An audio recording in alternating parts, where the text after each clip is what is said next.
Well, hello. My name is Paul Roebuck, and I'll be presenting to you today about red flag property inspection guides. This is going to cover some things that we typically will see in an inspection, and this is going to be a six-part pre-recorded webinar you can watch at your convenience. So it's nothing you have to sit and watch it one time. You can break it down, but it will be a six-part series that we'll be presenting for you. And I hope that you find some value in these presentations by watching. So let's get going here. Let me tell you just a little bit. Let's see if I can get my slideshow going here. Again, my name is Paul Roebuck. I'm the TPREA, which is Texas Professional Real Estate Inspector Association founding president. And now I'm with TPREA InterNACHI. I'm their Texas Education Director. I am a certified professional inspector with InterNACHI. I'm also a certified master inspector. But my qualifications don't stop there. I've been in the inspection business for about 30 years now, and I've enjoyed my career as a home inspector, but not just home inspector. My talents have been shared in a lot of different ways, as far as being an instructor, being a teacher, being a mentor, and doing commercial properties. And you name it, I probably have inspected them. So here's just a little bit of my qualifications. You can see I am a residential commercial builder, have been in the past, a general contractor. I do have FHA, VA, HUD certifications as a compliant inspector. I am a 203K certified inspector. I have been expert witness, which I've gotten away from because I don't enjoy doing those type of things. I'm a building code professional with the International Code Council, ICC. And I'm also have you see my 5 code certs here for residential. The last one is a combination inspector that includes all the 4 topics that you see here on the above that screen. So if you're not an ICC certified inspector, I would strongly urge you to consider looking into that. I do know that InterNACHI has some class training online to become the ICC certified building inspector to prep you for going out and taking that test. One of the first things you want to do is buy the code book. You can buy it from iccsafe.org and get your code book that has a commentary in it. The commentary is where they go in and actually explain what they meant by some of the codes and the way it's written. So that would be advantageous for you to look at and get used to being able to see what's there. So what is your job description as a home inspector? Well, excuse me. We look for deficiencies in homes. We have to report what we see at the time of the inspection. We can't forecast how long that roof's going to last, or will my slab stay this condition, or what will happen to it. That's not our job. All we can do is report the condition that we find on the day of the inspection. We report what we inspected, and it's as important sometimes to report what you didn't inspect. And what I mean for that is, we report that we inspect the attic space. Well, can you actually really always inspect all of the attic space? Obviously not. I mean, the eaves of the roofs get down pretty small. Some of the attic space is not accessible. And we only go to the parts where we have a safe walk passage, what we call a catwalk. We can take a bright light and look. We can see a majority of the attic, but we can't see all of it. So sometimes you report what you can't see. Another example would be maybe a roof. If it's a 3-story building, can you really see all 4 corners of that roof? Probably not. So you have to report what you saw and what you didn't see in that case. We report on what is actually not readily accessible or visible. In other words, just for safety, if you find a bath trap, let's say, that there's no opening to look underneath that bathtub, see the P-trap area, probably a good idea to just note on your report and take a picture with it. I could not access the drains or underneath the bathtub in this particular location.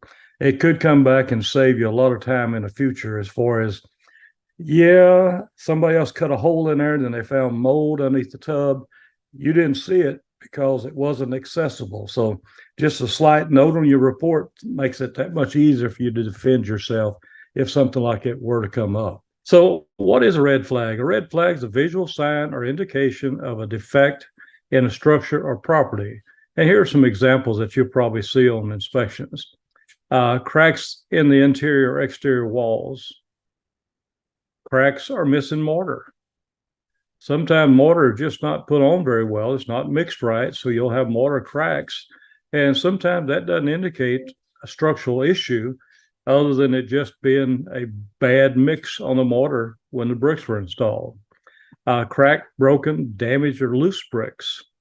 Some of these could indicate serious problems. Some of them could just be cosmetic. But it's important that you note them on your report. As I said, if you just keep in mind, if you're doing your inspection, you are a reporter. You're going to report what you see. That's her job.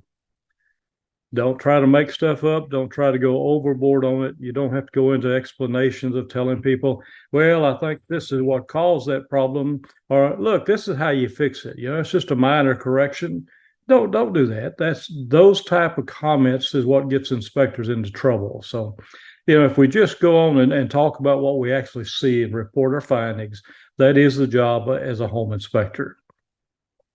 Separation at the freeze board. This could indicate foundation issues. This is a board at the top of a brick veneer wall underneath the cornice section or the soffit, whatever you want to call it. And that separation could be an indicator that there is some foundation movement going on. And at that stage, you start looking for other indicators of what would cause problems, such as a foundation movement. But vertical and horizontal cracks in foundations. Some foundation will have cracks in it.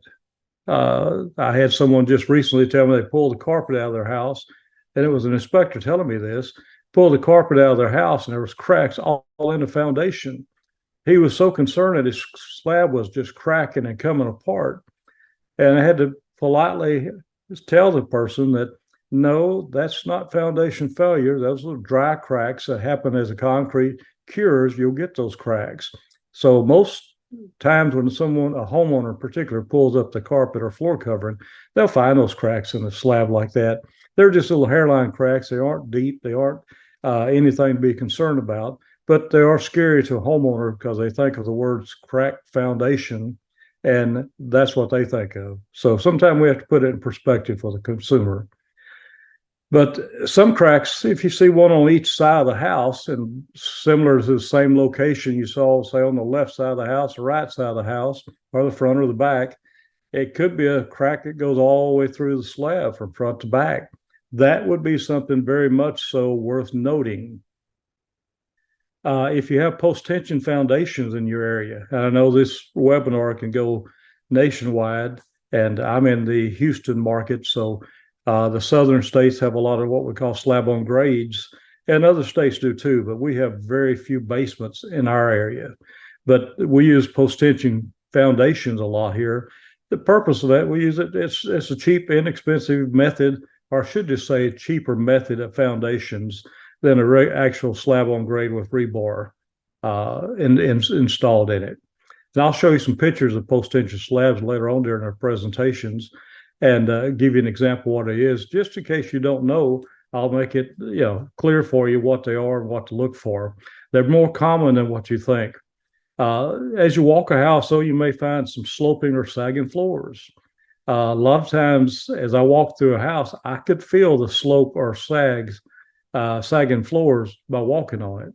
I can tell you, I've had as many as 10 inspectors with me at one time in a house, and 2 of us may have noted the slope by walking it. The others couldn't feel it no matter what they did as far as physical walking frontwards or backwards or whatever. They could not feel the slope. So it's not that everyone has that capability of feeling it. Not that we're special, it's just something that throws off our equilibrium, I believe. But, if you feel or see a slope or a sagging floor, that's an indicator that there could be some problems. Not all sloping floors indicate that there is a foundation issue, but because we don't know the history of when this house was built or how the slab was when it was first originally placed, it may have been poured wrong. I have found them anywhere from 3 inches to 12 inches off at the time of installing the concrete. So some of it's just poor quality control and really poor workmanship. You say 12 inches? Yeah, 12 inches. I'll give you this story on behind the thing so to put it in perspective. It was a David Weekly home. Clients called me and said, Paul, I need you to come out and look at my foundation. This was a buyer. He said, I think something's wrong. The framers were having to add boards to the frame at the back of the house to try to make the framing even. So I said, yeah, I'll come out and look. Well, I walk out and you won't believe it, but I'm telling you the truth on this. The framers were actually adding a 12-inch piece of 2x4, scabbing it onto the 8-foot studs and tying them together to try to elevate or make the wall level. Well, obviously, I told them to stop, don't keep going. Went and got the building superintendent and said, look, you need to stop this on this house. This house is messed up. So the builder didn't like what I had to tell him, didn't think I had a position to tell him that, but the client had hired me. So I was a building official for the client. And I told him, I said, you need to stop. So they stopped. The next thing we knew, they bulldozed the entire slab because they couldn't fix it. They had to start all over. So sometimes you just have to speak the truth and stand on what you see. Another sign you'd be looking for, if there's doors that leak, that stick, or they just don't close properly, if they're misaligned, sometimes that indicates foundation issues, structural issues. Other times it's just a door out of whack that somebody didn't install correctly. Billy Bob may have came and put the door in, didn't have a level, and just thought, yeah, it looks okay to me. And the door never worked right since. Fresh paint and floor covering. That's always a good one for me because when I walk into a property and see everything's freshly painted, new floor coverings, it looks ideally perfect for you. I get a little worried about that because I'm wondering at that stage, what is it that the sellers are trying to cover up?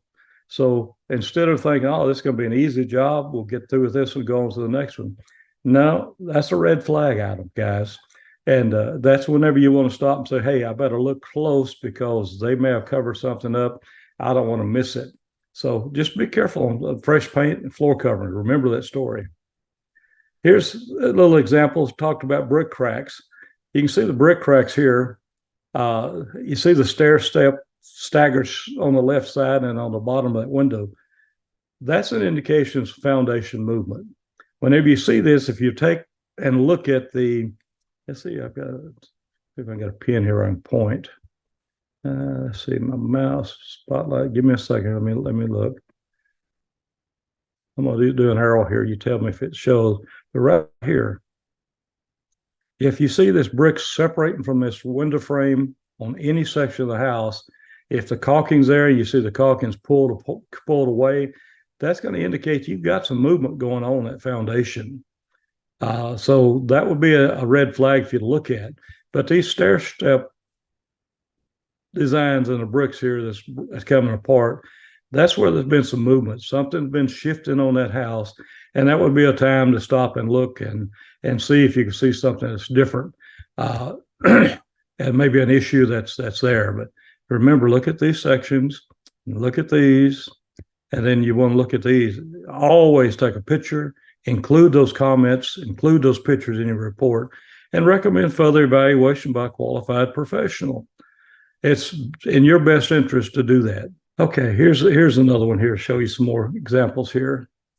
And apparently this is going to stay on me as long as I did that. It's going to show it. So anyway, this is another brick wall. You can see how this is done. This definitely would indicate some foundation movement on you. So that would be something you start looking not only at that, but you'd be looking further in the house, seeing other things going on, and see what other indicators you'd find in the house to prove that there are some foundation issues. Again, I would tell you immediately, this is a red flag. You're going to recommend a further evaluation by a qualified professional, be it a structural engineer or be it a foundation repair contractor. And I'm cautious when I say a foundation repair contractor, because what happens when you refer a foundation contractor, they're in the business of selling foundation repairs. So what they will do, they will come in and at a certain time, if you call them and say, well, I got foundation issues, or maybe I got cracks, I think there's foundation movement, They will come in and then they will begin to sell you some repairs, whether you need them or not. They want to give you those type of repairs. So be careful if you recommend somebody. That's why I say a structural engineer.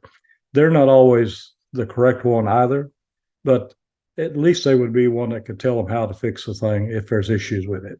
But the main object of it is you reported what you've seen, and you're safe on it. Someone's not going to come back and file a lawsuit against you because you reported something and recommended further evaluation. Better to do that than not to say a word and then it come up being a major issue once your clients bought the house, moved into it, and found out, hey, I wish my inspector had told me there was foundation issues. He has pictures in his reports showing all kind of indicators, or he didn't put pictures in the report, didn't say a word about it, but it was here. I've got pictures before I bought the house. Then you're in trouble. So be careful. Remember, report what you see. Okay, I'm froze up here again. Let's see if I can undo this thing and get going again. There you go. Here's another one. When you put your hand in the wall there, maybe your arm, that's definitely a foundation issue. So, this one's pretty well set out there. I mean, this is something I think 99.9% of inspectors would probably write up as some type of structural issue and recommend further evaluation. At least I hope that you would. If not, you probably won't be in this business long, or I don't know. But yeah, write what you see. Okay, we talked about the post-tension foundation earlier, and some of you may not know what these are, may not even know they exist. But if you walk around a house that has a concrete foundation and you see a little circle areas, if you can tell it kind of about the size of a tennis ball. And inside here is a piece of rebar, or not rebar, but it's a steel cable. We call them post-tension tenders.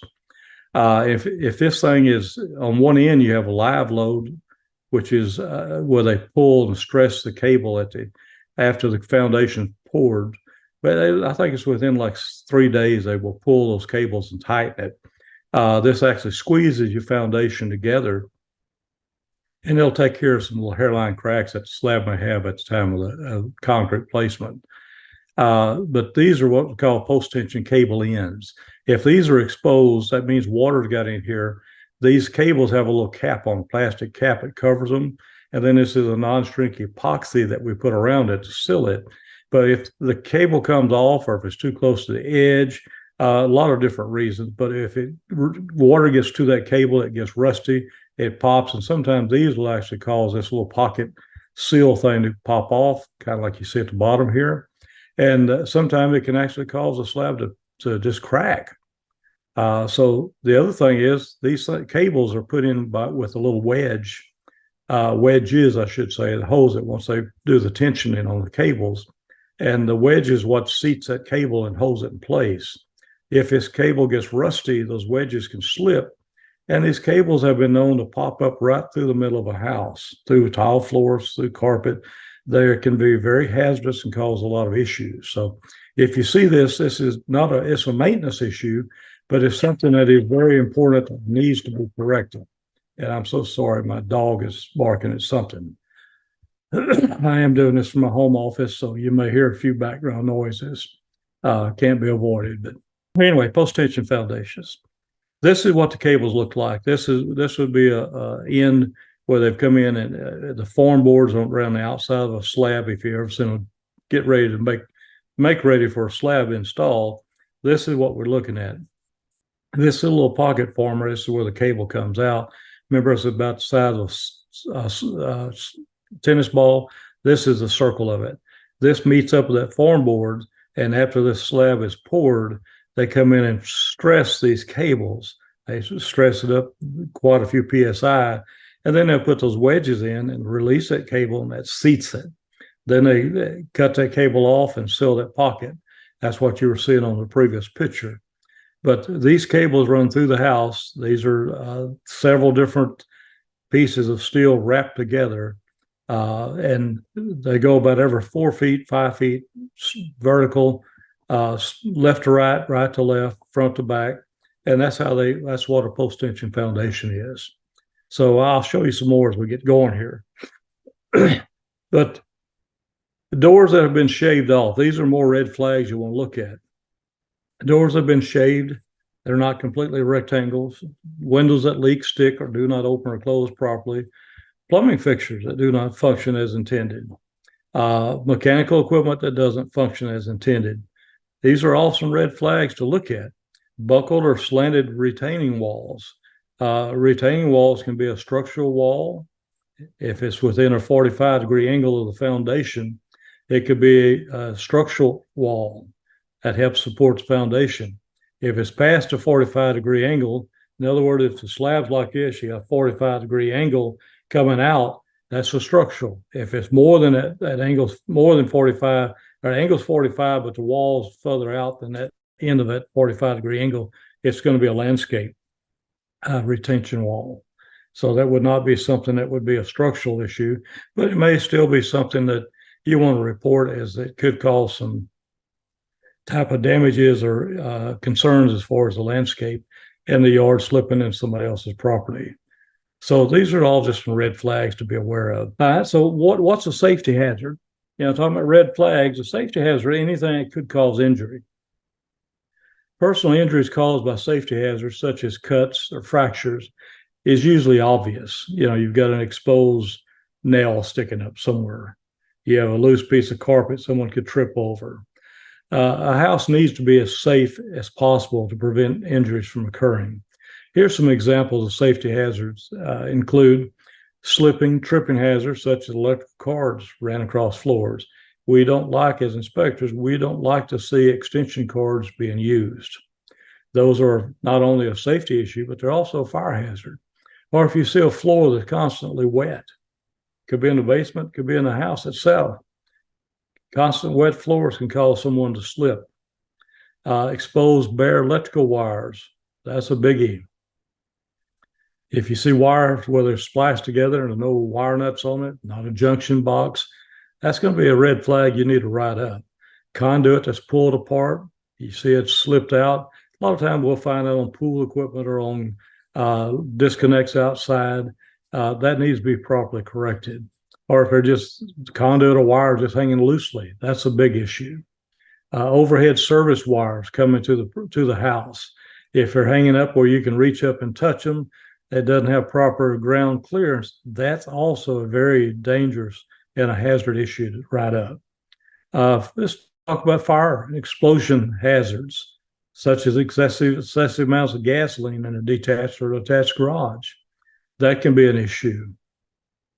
One thing I found over the years is if you find someone has a pool or septic system and they store their chlorine tablets inside a garage or a room where there's electrical conduit or electrical wire boxes, or even the panel board inside that area, even the car, that corrosion caused by the chlorine can cause some issues, cause things to rust and get really messed up. But missing safety glass, many times people walk right through a window or pushed in through a window or a door that's not safety glass. And that could be certainly a big safety issue. So that's one of the red flags. It's a safety hazard that you definitely want to look at. Okay, movement of a house is usually differential in movement. Most properties defects develop over a period of years. The age of the structure should be kept in mind during the inspection process. Older structures, say 10 years or older, they'll show much more evidence of problems if they exist, especially if the maintenance has been neglected. If someone's seen there was an issue, they did nothing to try to maintain or correct it, it usually just kind of amplifies and gets bigger and bigger as time goes on. Very young structures, say new to 3 years old, they pose a special problem. If they have issues to them, then a lot of them, they can go back to the builders and maybe have the builder correct it, but they need to be pointed out. So that's another option for you guys as far as inspections. If you just do home inspections and you don't do new construction phase type inspections, then you should at least advertise yourself that you do the 1-year warranty on new homes. And then there's also, you can do a 3-year or 5-year home warranty on a home. Those let the homeowners know that, hey, these are issues. You can go back to your builder and see if you can't get them corrected by him before they pose a more serious issue. So another selling point is something else to add to your inspection business and maybe increase your bottom line for you. So serious problems may be undetected while the house is young. Sometimes things don't show up until the house is lived in, everything's operated, and then all of a sudden they start popping up, say, hey, here's an issue. But if symptoms of distress are seen in new homes, it's a sign that possible severe or fast-moving defects are happening. I have to believe and stand to believe that the new construction, the builders want to build a home that will last at least past their warranty period. You'd think they want to last for 50 years, but yeah, not necessarily. Some of the big custom builders probably try their best. Some of the ones that just build tract homes or cookie cutter homes, we call them, they're just there to throw up a home and move, get their money, and then they're down the road. So rule of thumb, the red flags are much more worrisome if found in a new home, and a lack of red flags is much more impressive if found in an old home, because, well, you can figure what that means. I won't have to go into that one. All right. This has been the conclusion of our part 6 of the webinar. The next parts, some of them may be a little longer than others. Some of them may be a little shorter than others. And while I can't take your questions live because this is going to be pre-recorded, you can email me if you have questions or thoughts. Email me, paul@internachi.org, and I'll try my best to get the topic that you're talking about, address it maybe on our next section of the webinar, or maybe at another webinar. But yeah, if you have a special topic you'd like for us to present, let us know. Yeah, we're always out there trying to give our members the best education we can and to help you folks be as good of inspectors as what you possibly can and increase your knowledge in the inspection business. So, okay, if you have any questions, just let me know. There's my email down below. It's paul@internachi.org, and I'd be happy to answer your question. Of course, Ben Gramico stands with us. He's a good resource to ask questions for, as you all know. So let me know if you have questions or any comments or like another topic, and I'll see you on the next one. Okay, here we are again. This is Paul Roebuck. I'm coming back with our part 2 of our 6-part webinar for you. And we're again addressing red flags, property inspections. So you'll see that as we go through there, I'll show you a lot of pictures. We'll discuss some things.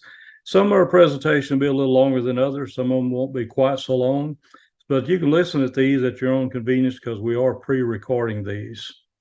So here we go. Let's get going right on into it. If you have questions or comments, you can email them to paul@internachi.org, and I'll reply to you just as soon as possible. Try to answer your question. I'm here to help. So let me know if I can help you, and I'll be more than happy to assist however I can for you. All right. Some things we need to look at, and we're looking at homes, is the soil types. There's basically 4 types of classifications of soils. They're gravel, you have sand, you have silt, you have clay. Most soils are a mixture of 2 or more of these soil types, and the mixture of the soil is called loam. Soil classifications depend on the ingredients that has the most influence on the soil behavior. We have an area around me here in South Texas we call black gumbo, and that's because there's a lot of clay in it. But as our ground gets wet, it begins to swell, and as it gets dry, it shrinks. So we have a lot of foundation movement in this particular area of the country. Soil classification depends on the ingredients that has the most influence on the soil's behavior. In other words, if you have more gravel involved with silt, or clay with sand. Of course, example, gravel and sand would be a coarse grain soil. All of these different soil types, expansive clay soils, are problematic because, as I said, they expand and contract when the rainwaters recede or whenever it begins to shrink because of lack of rain. Most common conditions that cause red flags: shifting and expanding soils. I can give you an example of that. I inspected a home for a realtor. His daughter was buying a home, and he had asked me to look at it. It's out near Lake Houston here in the Houston area. And I go out, and on the very back corner there was a little hairline crack. I mean, it looked like you took a pencil and drew a line about 5 feet from the back corner of the house. This property was vacant. It had no lawn irrigation system to it, which is something that we recommend in this particular part of the country to keep the soil moist because of the heaving and shrinkage of soils going on. But the neighbors on both sides of this house did have sprinkler systems. Their yards was lush and green and beautiful during the summer, where the one I was inspecting was dry and the dirt was pulling away from the slab at the edge. You could put your hand between the house slab and the yard because it's so dry and the soil has shrank. Well, I commented to the realtor. I said, look, there is a crack on the foundation on the back of the house. I told him where it was, took a picture of it. I said, at this stage, it doesn't appear to be anything major, but it's something you need to be aware of and be careful and watch. And I explained about the water that would help the soil to swell, or lack of it makes it shrink. I said, but with both neighbors' yards being luscious and green and a nice irrigation system going on, yours not, I said, it puts you into a real bad position with your foundation on this type of soil. So 30 days later, they were going to closing, and him and his daughter decided to go by and look at this house one more time before they went and signed on the line and said, this is my house. So they went by, and he calls me. He's all alarmed. He says, Paul, he said, that little hairline crack you told me about, said we need to watch it. He said, you won't believe what's happened. Well, this time happened to be in the middle of summer and one of these dry heat spells in the south that we had. He said, that little hairline crack, he said, now I can put my hand in it. Think about that. That's 30 days later. And it was this looked like a pencil line drawn. So in that 30 days, this house has shifted and moved drastically. And I said, I have got to see that, because in all my years of inspecting, I haven't seen that rapid of movement in this area. So I'll go out of my way to go by there and look at this. And sure enough, I was shocked. I mean, the whole corner of that house had shifted, and you could put your hand in that little crack. So sometimes when you're reporting on your report issues that you see while you're walking around a house, those little ones may come up to be a big thing. So don't ignore them. Make a point about it. Let your client know, hey, this is a crack, a little crack, you need to watch it, keep a monitoring on the thing, or just send them to a professional. Pass the buck, if you will, because sometimes you don't want that responsibility. But if I hadn't told them about that crack, they went back then, I'm sure I would have gotten a call back and say, you should have told me there was a crack in that slab. So, just report what you see. Don't be afraid of it. Just report it, and you don't have to scare them to death with it, but you do need to at least put it in your written report that it's there. But the freezing and thawing soils, that does the same thing. It can cause highways to pop, a buckle. So it can definitely move a house foundation to buckle and break. Leaking roofs, windows, and doors. Those are always things you want to look for. Those are red flags. Those are also indicators that it may not just be that, but it could be something more than just a leak. It could also turn into mold. It could turn into wood rot. It could turn into all kinds of things. Sinkholes, settled in landfills, moving landslides. If the property is built on a lot that has a slope to it, if there's not a retention wall to keep that slab in place, sometimes as that soil begins to move, the rocks begin to shift. Guess what? The house is going to move too. So those are indicators you want to look for. So those are red flags. If you see those, your red flag ought to go up and say, yeah, there's an issue. I need to put a note in my report, explain to the clients. Improper drainage. Drainage is a major important issue for foundations. It causes all kinds of defects to occur. But improper grading, if the land around the house is not properly graded to drain away from the house, it could cause all kinds of problems. If you have a house that's built upon pier and beam and the grade is not sloped where water goes out from under the house, it doesn't allow it to get underneath the house and collect, then you're going to have problems with the foundation. Improper grading is a big deal. Improper installation and all types of stucco. I can tell you as an inspector, I've done this for, like I said, almost 30 years now. Stucco is a major concern. I personally have not found probably just a handful, if that, of homes with stucco, even commercial properties with stucco, where the stucco is properly installed. So stucco is always a red flag. Always look at stucco. If you're not familiar with stucco, we offer some classes online. Get familiar with it. EDI is Exterior Design Institute is a organization that certifies people in stucco, all types of installations. And we have some great classes on stucco. I encourage you, if you have homes in your area that have stucco, become familiar with it.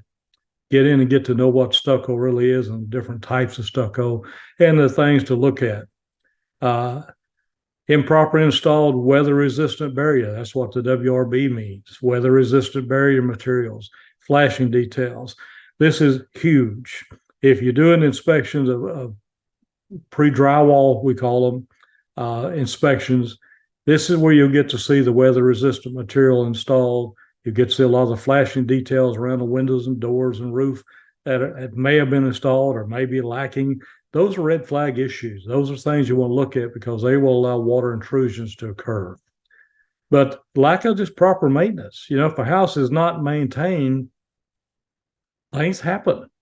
I mean, it's just obvious if you walk in, the house is not maintained, just as bad as if I told you earlier in the presentation that if the house has fresh paint, new floor coverings, my red flags go up immediately to start looking even closer than what I normally would.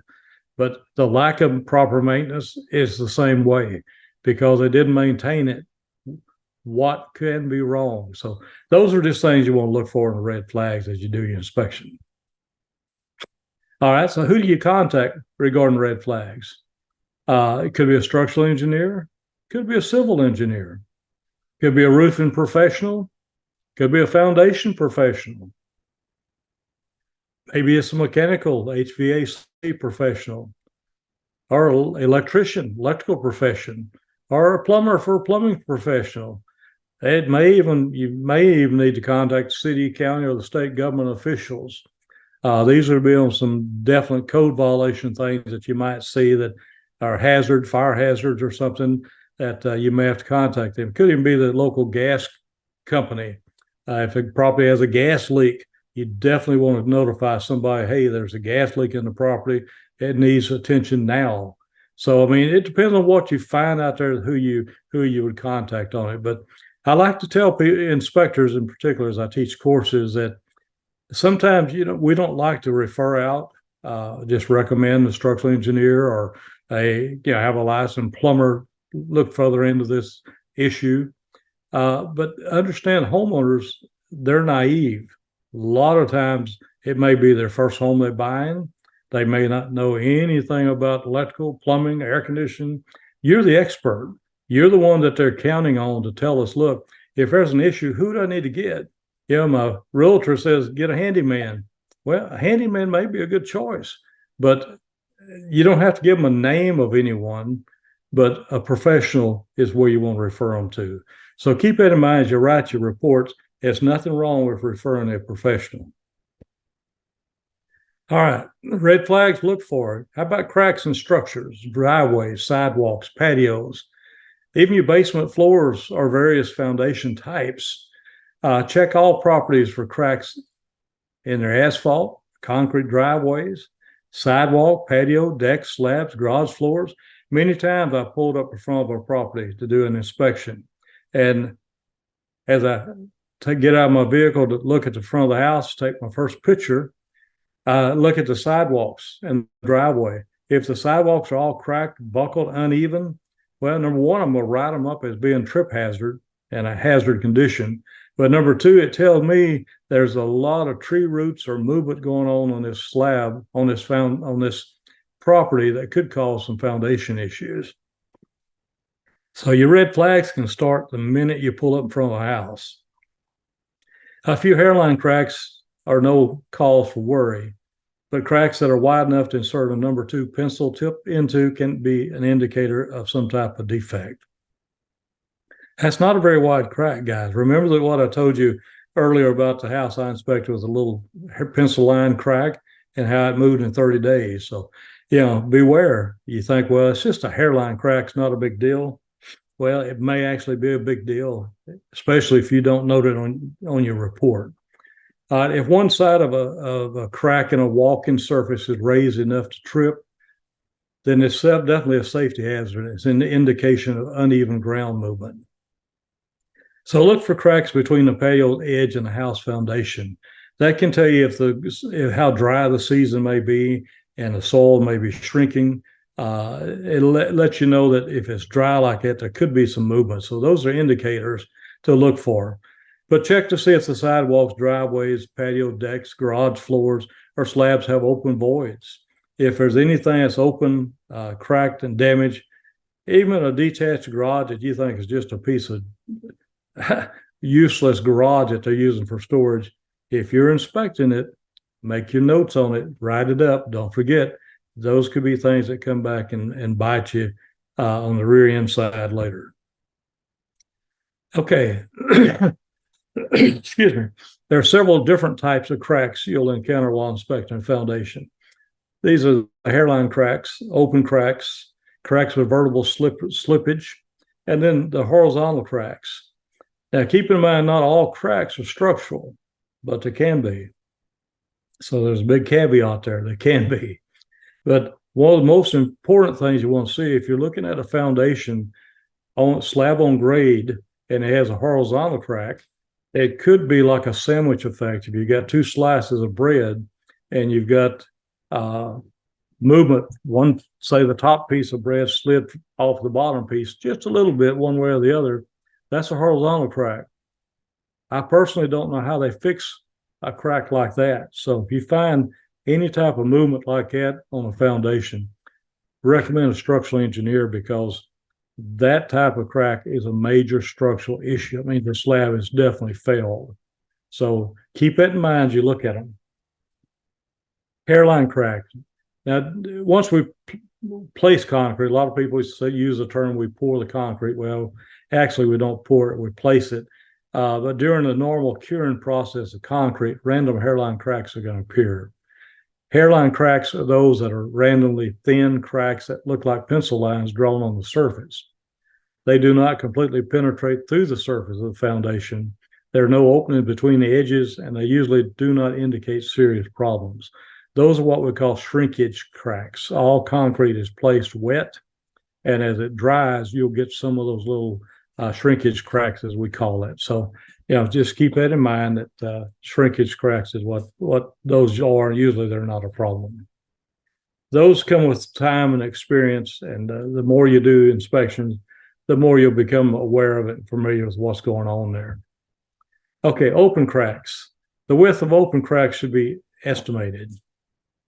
Is it wider than the width of a lead in a number 2 pencil? If so, then that's definitely going to be a foundation crack. You need to note that because it can move, it can open up even further. But report all cracks that are wider than lead in a number 2 pencil, or when the ends of the crack is wider than the other. In other words, if you've got a crack that's opening up, kind of, you would consider a V shape. One end of it's pretty snug, the other end is opening up wider than the one on the other side.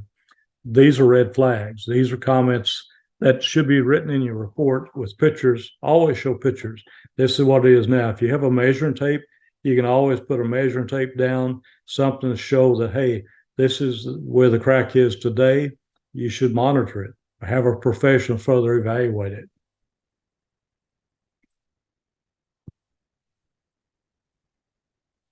Okay, cracks with vertical slippage. Vertical slippage may be very serious. It means that the concrete on one side of the crack has moved down. So sometimes you'll get a vertical slippage like that. And I've actually seen houses where they crack from front to back. And one section of the house drops down several inches versus the other. So it makes a step inside the house, if you will. But when you see that, that is a major structural issue. Can they be corrected? Well, yes and no, but that's not our job as home inspectors to go and define that. I have been called out as a expert on a lot of these things because of my background and my experience in foundations. But as a typical home inspector, these are not your cup of tea, let's call it. This is beyond your scope. So if you see that, just recommend a professional and move on. You don't have to spend time trying to figure out what caused it. Is it going to get worse? Because your client's going to ask you that. And you just say, maybe, maybe not. You need to contact a professional to tell you more about it. So sometimes we have to just kind of dodge the bullet because we don't want to answer those type of questions. We may know the answer, but sometimes it's best that we do not answer those questions. Okay, the horizontal cracks. We talked about cracking or foundations almost always accompanied by several vertical cracking. Horizontal cracking can be indicative of serious foundation issues, should be referred to a licensed structural engineer. Anytime you see that, remember the sandwich effect, 2 slices of bread, that's horizontal cracking. Cold joints in concrete can appear to be horizontal cracks. Usually, visually, it's unsightly, but they're not normally considered serious structural defects. That's cold joints. Cold joints occur during construction when all the concrete is not placed at the same time and the previous concrete solidifies prior to the placement of more concrete. If you get concrete, you can't just go in and put concrete on top of concrete. It doesn't fit very well. It doesn't adhere to it very well. They have to do some things with some rebar to make the different layers of concrete connect with each other. But be aware of those, and sometimes it can be an issue whenever you see it. So again, report what you see. Remember, you don't have to tell people how to correct it. You just have to report what you see and recommend a professional. Vertical diagonal cracks are more serious. Horizontal cracks can be serious. You should note their location, the width, and length. But cracks in foundation surfaces are common. Like we said, the corners of some foundation have similar cracks on both sides of the corners. If a corner it may actually be missing a section of concrete altogether.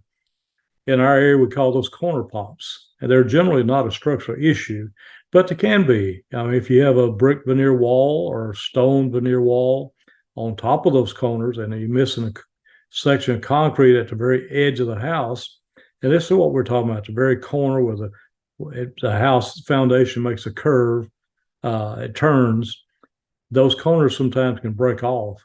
And typically that's because of where the house was put together to start with.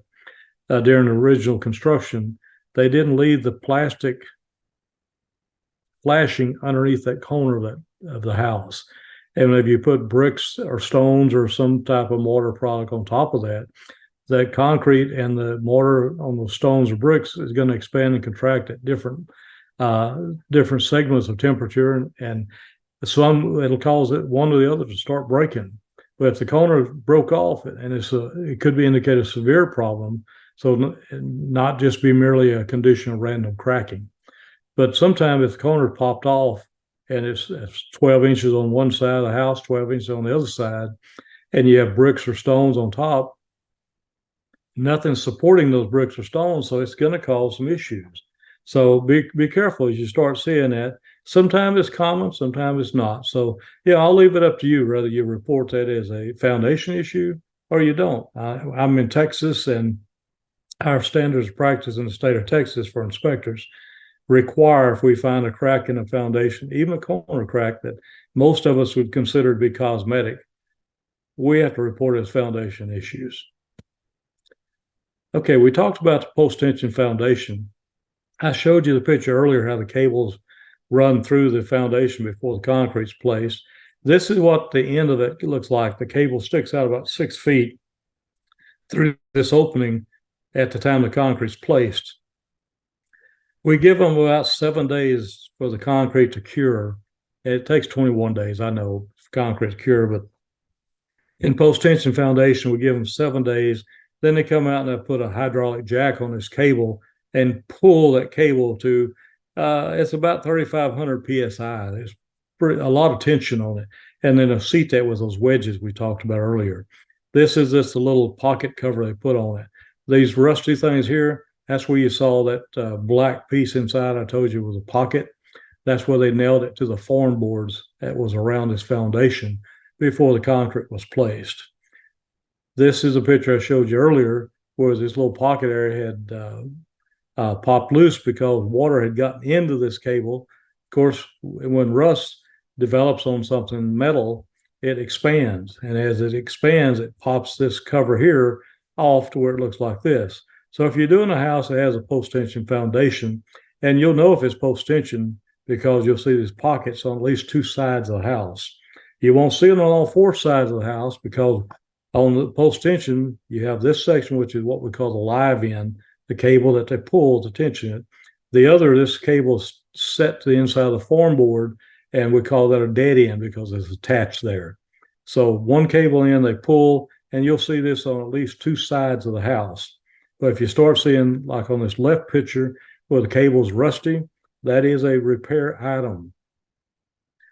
A lot of people say it's a maintenance. It is considered a maintenance, but at the same time, if that maintenance is neglected, these wedges slip and that cable that runs through the house from one side to the other can pop, and it'll actually pop up to the inside of a house. So it can definitely cause some issues. It could cause death even. I mean, if somebody get hit with that cable and that type of pressure, it could rip them apart. So by all means, it's a defect in your repair item. This is another one where it just wasn't seated very well. See how it starts to crack? As thing gets rusty, you'll see things start to crack like that on the foundation. Again, that is a red flag to call for professional service on it. As I said, the cables come out. Well, here's one that actually broke in a house. If you look at the picture on the left, you see this cable sticking out. The pocket's all the way out here. The cables come out. They don't just pull loose like that. If you see that, there's going to be something that's happened, and chances are that cable's popped inside the house. And if you look at the right side picture, this is inside of a closet. That cable popped, come right out of that foundation. Now, this one didn't break loose, but can you imagine if someone was standing in the middle of a kitchen, this thing broke in the kitchen? It could definitely cause some injury. So definitely these, if you don't think you got post-tension slab in your area, I would tell you to investigate further because chances are you probably will have if you don't have now, because they're pretty common, especially in areas that don't have basements where we have slab on grades. These are common. Post-tension cables, you say, well, I never have seen them, don't know about them. You probably have, just don't realize it. If you have a highway that's divided where they have cables down the middle medium with just cables, those are post-tension cables. High-rise parking garages, the cables that divide, that's different floors so the cars don't drive off the slopes of a parking section onto another section. Those are post-tension cables. Post-tension cables everywhere. I mean, they're there. You may not recognize them, but if you start looking at hearing this presentation, you may begin to start seeing, hey, they are more than what I ever thought they were. So they're popular. This is a sample of a foundation area. It may not be common in your area, but it is in mine. And these are the post-tension foundations. Oops, let me back up. I'm sorry, I didn't mean to hit that button. But this is a post-tension slab. What we do, they do these little sections like this, and they have grade beams coming in and out where the support walls will be. And they run these cables. You can see how they got them run down each side. They run across. And there are certain ways that these things have to be, certain things we look at. I mean, I do a lot of post-tension foundation pre-pour inspections because I get paid good money for doing it. If you have these in your area, if you ever go by new construction, you see this type of slab, you'll know what it is. It's post-tension foundation. So very, very popular foundation. To me, it's not what I would want on my own house. I didn't use post-tension foundation. I use the rebar and wire mesh, which makes a stronger slab on grade, engineer type slab. But these, the common for production builders, they do these because they are less expensive than the other foundations like I put on my own house. But it's a preference. A lot of engineers say, oh, these are great. Well, that's an engineer's opinion. They're entitled to theirs, as well as you and I are entitled to our opinion. Do they work? Yeah, they work. They work. And they hold up well. Just not the type of foundation I'd put on my own house. All right. Did you know you can become a certified foundation inspector? You want to expand your business? You want to get into making a better dollar for your inspection fees? Yeah, it's possible. Here's the link I put in here. You can copy. This is where you can go in and become a certified as a foundation inspector. By doing this, you can work for builders. You can work for the person that's having a home built. You can, there's a lot of things to do with it. You make a lot more money by being certified in different categories. So I encourage you to get as many certifications as you can, because the more certification you get, the more professional certification you get, the higher your fees can be, because you become qualified and knowledgeable, and people will respect that, and they'll call you and they'll pay you better money for your inspection. So be aware of that. But there's also Post-Tension Foundation. They do certification classes. But did you know you can also become certified International Residential Code concrete inspector? And you go to the website I've got down below here, learniccsafe.org, and they have a lot of things that you can get certified on, anything in residential, commercial, energy codes. I mean, you name it, they've got them. You can even get certified as a permit person and check for permits for like municipalities. But I'd encourage you, don't be afraid to get certified by the International Code Council, because those are great certifications. And as I said in one of the earlier presentations, InterNACHI actually is offering a online course to study for your exam on getting your building certification as a building inspector. And that's only one of the 5 designations of residential that you can get. But you have the building, you have electrical, you have mechanical, then you have the plumbing. And then once you get all 4 of those, they will automatically give you the level R5, which is a combination residential inspector. So you'll learn it. I mean, these are open book tests that you take with them. Again, I would tell you to get the commentary code book. You'll be able to read the code and then see the commentary. It kind of explains more in depth what they're saying in the code. It's a little easier to understand. And then set your test. You can take it at different places online, and but it is an open book test. But don't be fooled by me telling you it's an open book test and you think, oh, it's a piece of cake, I can do it.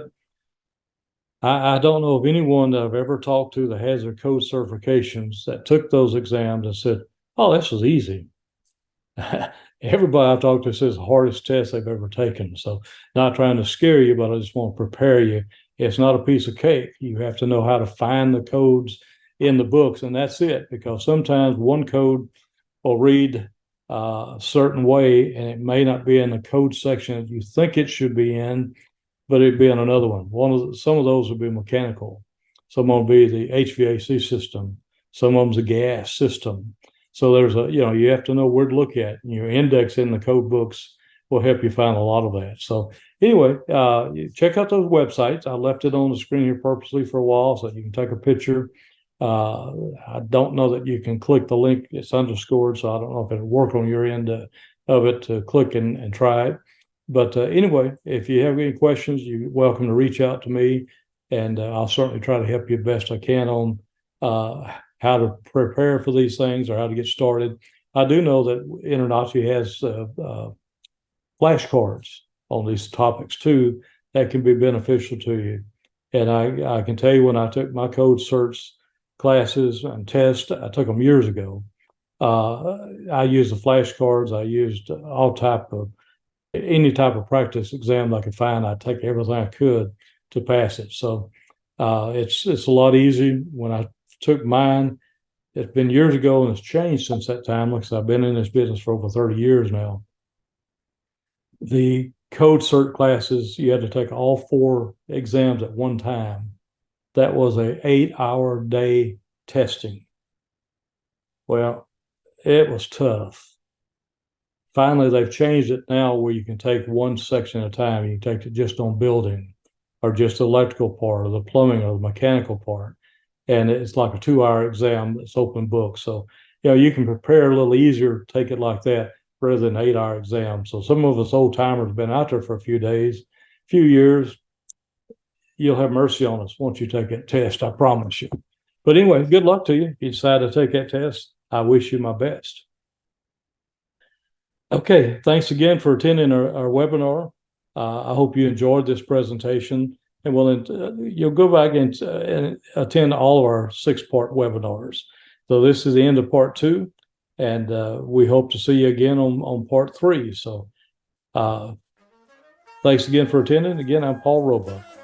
All right, we're back again. We're still talking about the red flag property inspection guide. So I want to welcome you to part 3 of our 6-part series. We invite you to join for each of our webinars. If you haven't seen the previous ones, they'll be on the InterNACHI website. And if you have questions, you can email me, paul@internachi.org. And again, this is Paul Roebuck presenting to you about red flags. So hope you enjoy our video and webinar. If you have questions or comments, please email me and I'll gladly answer your question and get back to you as soon as I can. Okay, talk about proper drainage, building ventilations, hillside instability in fields. Proper drainage of a roof and yard areas is very important because water collects near the house. And underneath it, if it's a pier and beam, it can cause some existing soil problems that are aggravated and make them even swell and move and cause all types of foundation issues. Expansive soils where when exposed to large volumes of water, it's going to swell, and their maximum swelling, and then they shrink dramatically when they dry again. So you'll get a lot of ups and downs and enlarge and decrease, and it causes foundations to move because foundations are solid objects. But the soils of the ground they set on could definitely cause some movements to occur, and which could cause some foundation failures. Many foundations can't tolerate these maximum shrinking and swelling cycles that happen. Rain seasons, dry seasons, things happen, and the foundation just can't tolerate it. When a homeowner allows these conditions to exist, cracking and settlement, it begins to happen, and just the results are there. Proper drainage away from the house is vital. Water is not properly drained away from the house. This will cause heaving around the house slab itself. So even when we have let's say a really wet season occurring, if the drainage drains away from the house, away from the foundation, that's the best thing you can do because it keeps the water from collecting or ponding right around the house. Large fill soils will sag, settling, causing damage if they're not kept well drained. So again, the drainage around the house is something of vital importance. The building codes require the slope away from the house, at least the first 10 feet, to slope a minimum of 6 inches.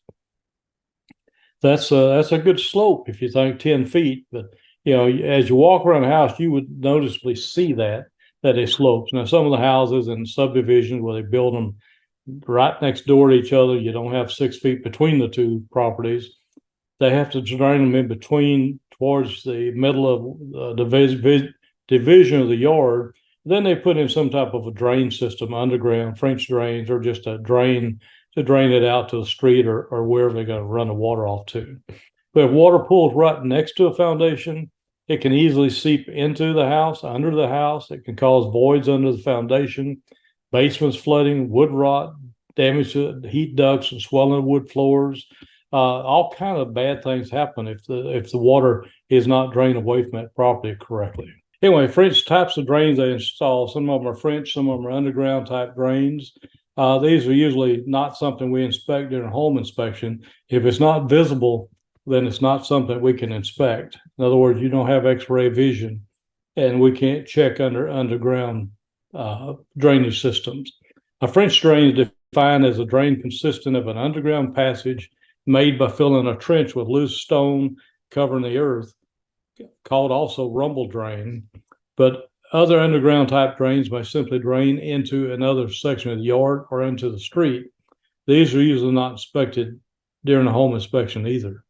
So if you can't see all of it, you can inspect it. So let your client know that that's, if you can't see it, you can inspect it, and it would be beyond the scope of the inspection itself.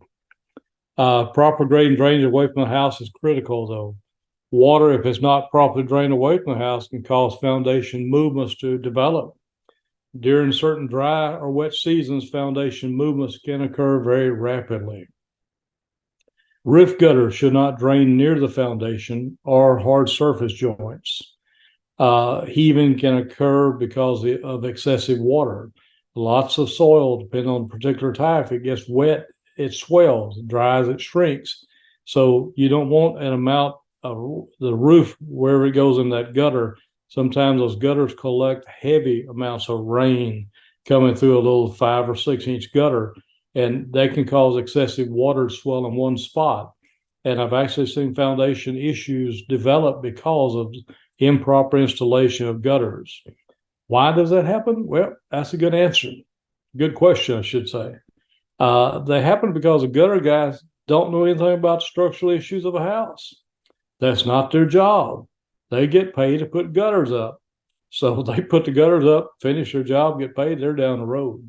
If you have foundation issues, don't call them. They just install the gutters. So a lot of times it's the nature of the beast, things that happen in construction, and that's pretty much so with every contractor. Electrician don't care about the HVAC guy. HVAC guy and the electrician, neither one care about the plumber. And none of those guys care about the framer. If something's in their way to finish their job, knock it out, cut it out, whatever, and get their job done so they get paid. So that's where you and my experience comes in vital to someone building a home. If you're not doing pre-drywall type inspection or phase inspection on new construction, get qualified. And that's definitely a way you can add a lot more money to your company's bottom line. All right, building ventilation. The underfloor space between the bottom of the floor joists and the earth under any building, except maybe some space occupied by a basement or cellar, shall be provided with ventilation openings through foundation walls or exterior walls. The minimum net area of ventilation openings shall not be less than 1 square foot for each 150 square foot of underfloor space area. That's important because that keeps the air movement and keeps moisture from developing, which can cause, as we know, rot, insect infestations, mold. So there's all kind of stuff. We want the air to flow up underneath the house. The ventilation openings must be within 3 feet of each corner of the building. Enclosed attics and enclosed rafter spaces form where ceilings are applied directly to each separate space by ventilating openings protected against the entrance of rain or snow. So ventilation of a building is vital to the building's functionality and to keep from having any red flags begin to develop because of the lack of ventilation. Ventilation openings shall be provided with a corrosion-resistant wire mesh that has 1/8 inch minimum and 1/4 inch maximum opening. We want to keep critters out of it, keep bugs out of it, but it still has to be able to vent. The ventilation portals must be screened to prevent the entrance of rodents and insects. The integrity of the ventilation portals shall be inspected and should be reported if they're damaged. A lot of time homeowners don't want to see openings underneath their house, so they'll seal it off totally. If you find a house that's on pier and beam and there's no ventilation around the house, you can almost guarantee yourself there's going to be some type of structural issues under it because of decay, wood rot, soil movement, foundation issues. These are red flags. The lack of these is something you definitely will look at and be sure to write them up in your report. Ventilation openings should be protected from inside the attic to prevent insulation from blocking the soffits vent openings. IRC codes require the installation of what we call baffles. These are little pieces, looks like same material like most foam or styrofoam type of egg cartons are made out of. They kind of look like that, but they're the width of the space between the rafters, and they go in between the rafters to allow a minimum of 1 inch vent above the baffle and insulation materials. So these are slid into the attic space before the insulation is installed, and this to allow airflow from the soffit vents up through the attic and vice versa. So ventilation, if you don't see that, it's an issue. If you have a continuous soffit vent on the outside of the house, these have to be installed in each rafter opening. So it's not every other rafter. You should see it in every one. And you can see it during the finished home inspection. You can look across with your light, shine at the edge of the roof, and you should see these cartons. I've even seen them use cardboard boxes for it. They use a lot of things. So as long as you got some type of ventilation going on, it's what you want to look for.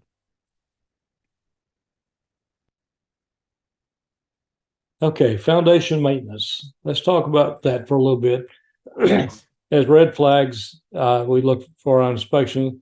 Having a good drainage system pull water away from the house and prevent it from pooling around the foundation. This includes sloping your yard away from the house, having proper gutter systems with appropriately placed downspouts to draw rainwater away from the foundation. Keeping gutters cleared is a simple thing that can prevent a lot of issues to your foundation, landscape, even your roof, and also keep water from backing up and causing rotted decking, rotted cornice sections, water getting into the house even. But make sure you never plant trees closer than 20, 25 feet from your foundation. Now, this is an issue because what we have seen is landscapers will come in and they'll put a tree that's going to grow in 15, 20 years to a massive tree within 5 feet of the foundation. Well, as that tree grows, the tree roots will grow outward from the tree and can grow longer than 30 feet away easily, which means infiltrating your foundation, which you don't want. Also, the trees get so big that they begin to touch the roof. As wind blows, shingles get damaged. It's you have to keep the distance away from the house, is what I'm trying to tell you. So when you see trees closer than that to a house, it's an issue. If you live in an area where you have a lot of pine trees, pine type trees, those trees are prone for lightning strikes. If a tree is within that 10 feet, 15 feet of a house, lightning strike hits it.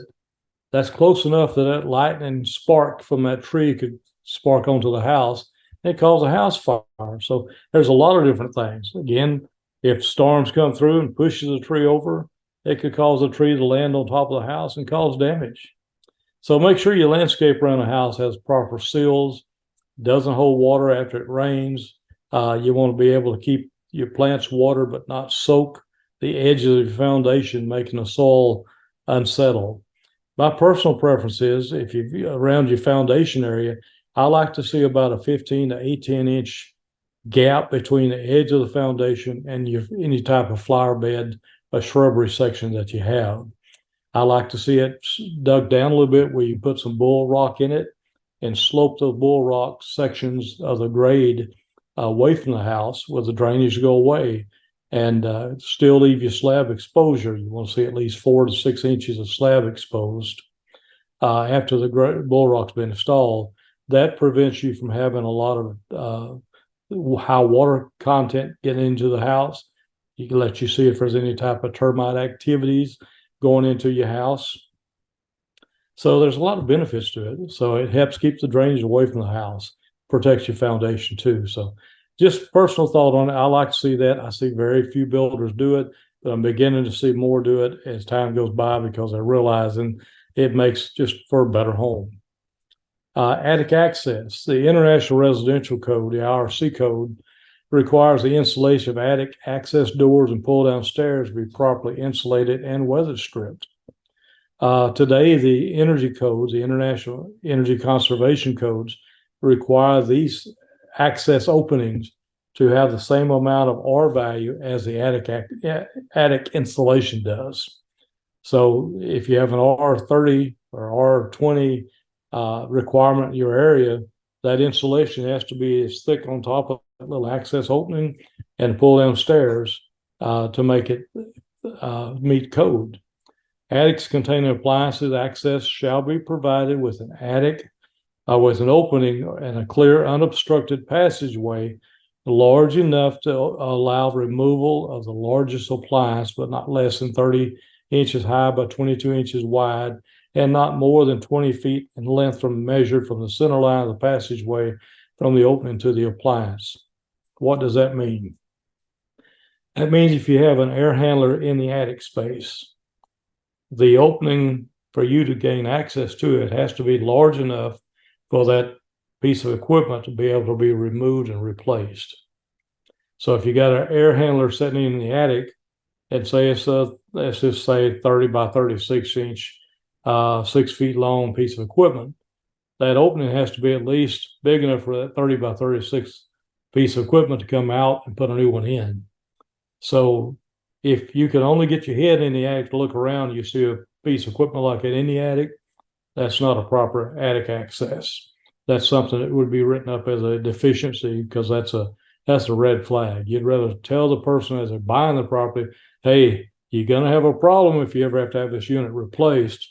It's better tell them now before they buy it than they realize that after they bought it and you didn't say a word about it. So, but as far as it has to be a 30-inch high and 22-inch wide space to get into it.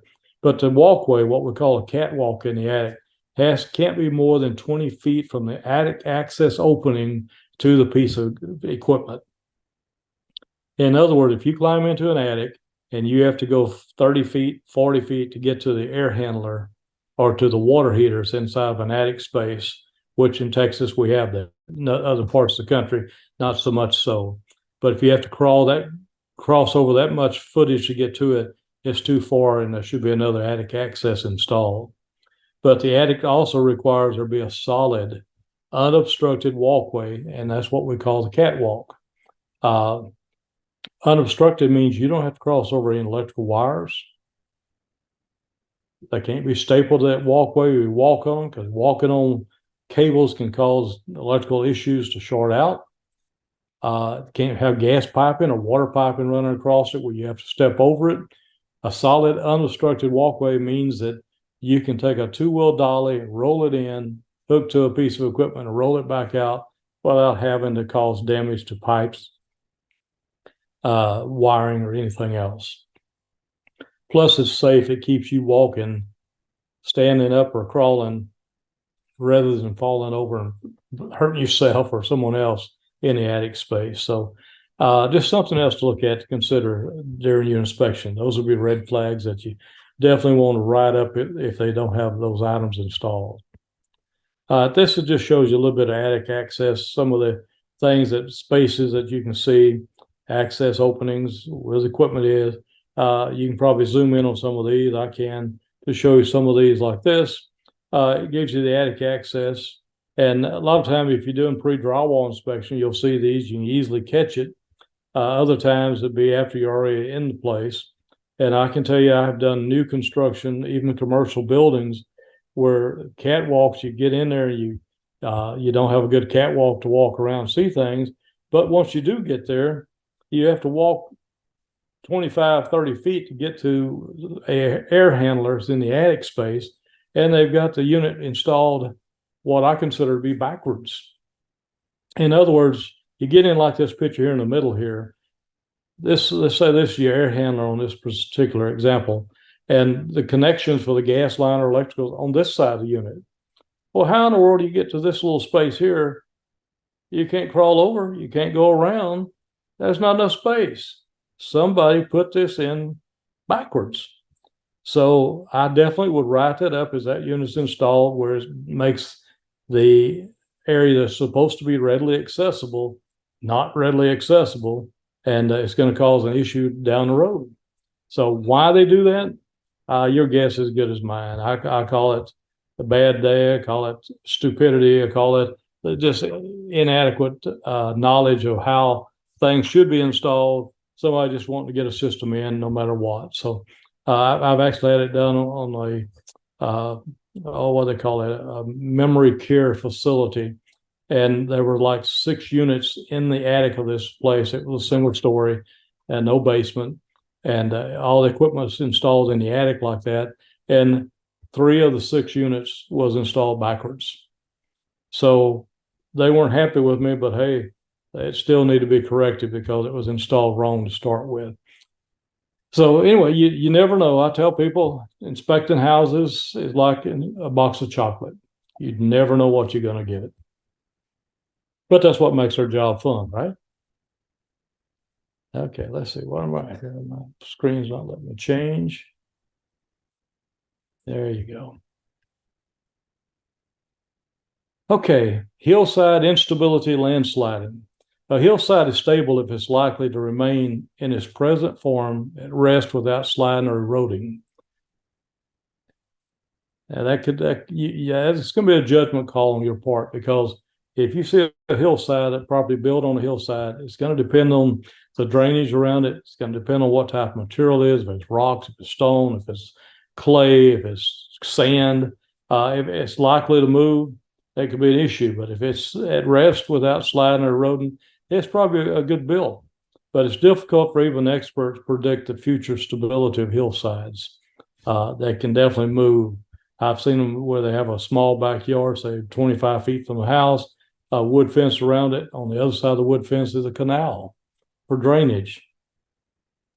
If that slope is so great, a lot of time that backyards just start falling off as erosions begin to occur. So look for signs that make past instability, any erosion, soils that crumble slowly or falls away.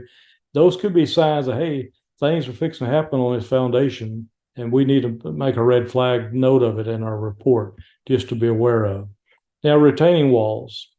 What is retaining walls? Well, retaining walls used to hold soil that would otherwise slide down. They're built wood. I've seen them built out of railroad ties. They're built out of rocks. Some people have concrete poured retaining walls.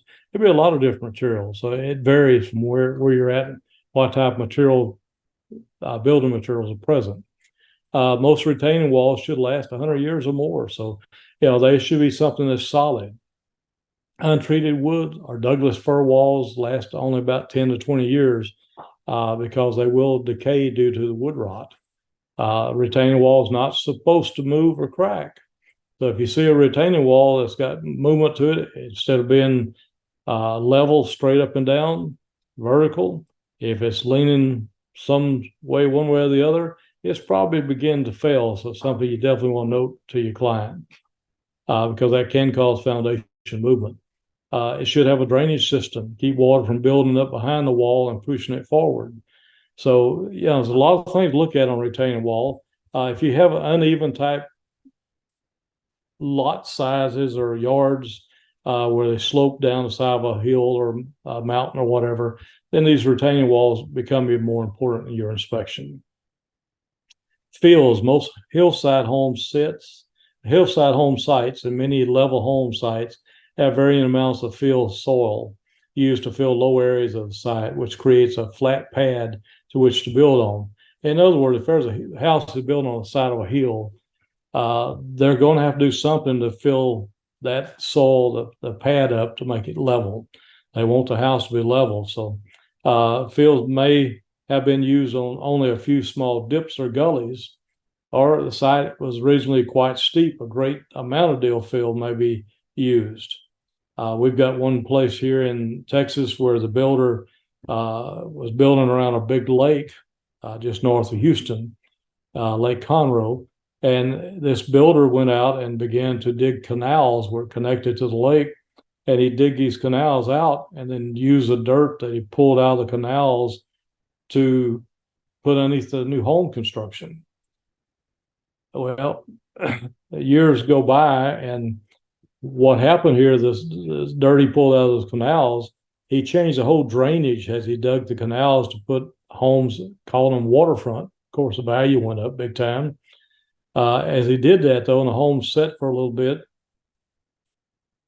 the drainage of the pasture that he built in and turned into a development, home development, the drainage was natural. It began to occur natural again. And the homes that was built along the canals that this guy dug out, it began to wash the dirt out from underneath the houses. Of course, the slabs seemed to fell somewhat, and because the soil was not stable, it had dug it out and did it, filled up underneath the house. So, you never know what builders does. Time the inspector will get out to a house and begin to look at it. We don't know the history, so all we can do is report what condition of the house is on the day of the inspection.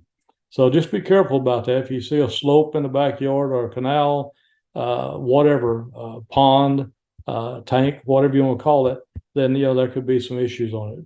I'm sorry, I hit the wrong button there.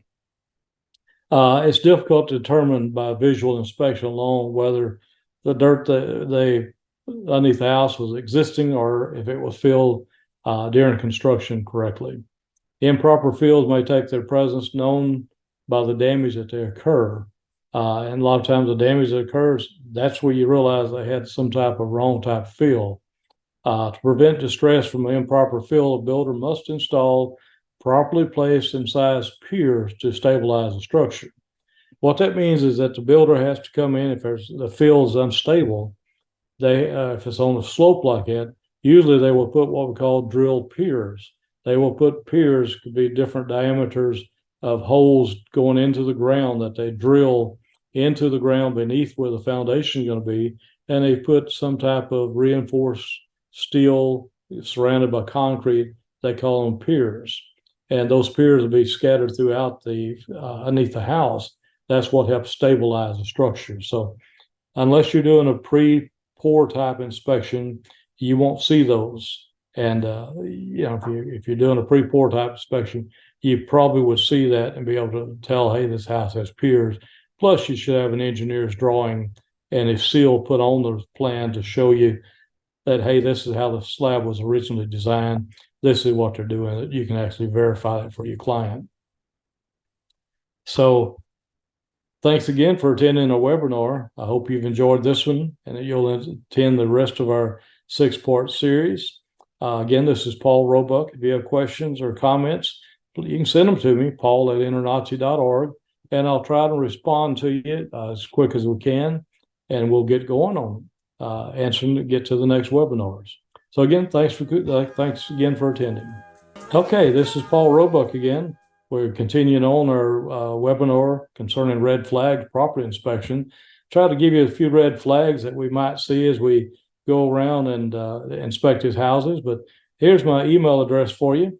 If you haven't watched all parts of our 6-part webinar, I invite you to go in and view those. They'll be on InterNACHI's website. And send me your questions or comments. If you have a topic you want us to talk about, send it to us also. We'll see if we can't work something out for you. Today we're going to go over roof, window, and flashing detail leaks. These are biggies. Flashing detail is one of the largest things in the building codes that come up for code certified inspectors look at during construction. Not just home inspectors or code inspectors, but for builders and for the city municipals inspectors. WRB, if you don't know what WRB stands for, that's weather resistant barrier. This is a material that goes behind whatever the exterior cladding is. If it's brick, stone, wood, hardy, LP siding, it doesn't matter. You have to have some type of a WRB behind that, and the flashing details have to be there. These have to work hand in hand together because they become very vital. They are what keeps water out of a home. So that's our goal, is to prevent water intrusion into a home, which, as you know, as an inspector, causes all kinds of problems and issues. So here we go. Okay. Leaking roof is a major problem. It's often very expensive to repair, especially if the roof needs to be completely replaced. Now, in looking at a home, if you walk up to a house and you see those shingles, composition shingles are real wavy looking, you might want to look inside the attic space and look up and see if you see a wood shingle roof underneath all that. If so, then that's a major issue and should be a red flag for you, because what that means is that they put a composition roof on top of a wood shingle roof or wood shake roof. Both of those are an improper installation. Building codes do not allow for that today. And also, one of the biggest things as inspectors, if we see a composition roof installed over a wood shingle roof, that should be a red flag and something that you need to stop and go tell your client. look, we have a composition roof installed over a wood shingle roof, and this is why it's an issue.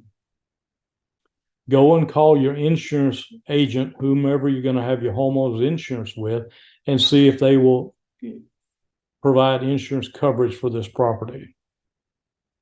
99% of the time, the insurance company will not cover that. So they will not insure that home. That's a biggie. It keeps a person from buying a home that they can't get insured. They'll find it out later, but you need to point it out to them because you're their expert. You're out the one looking at it.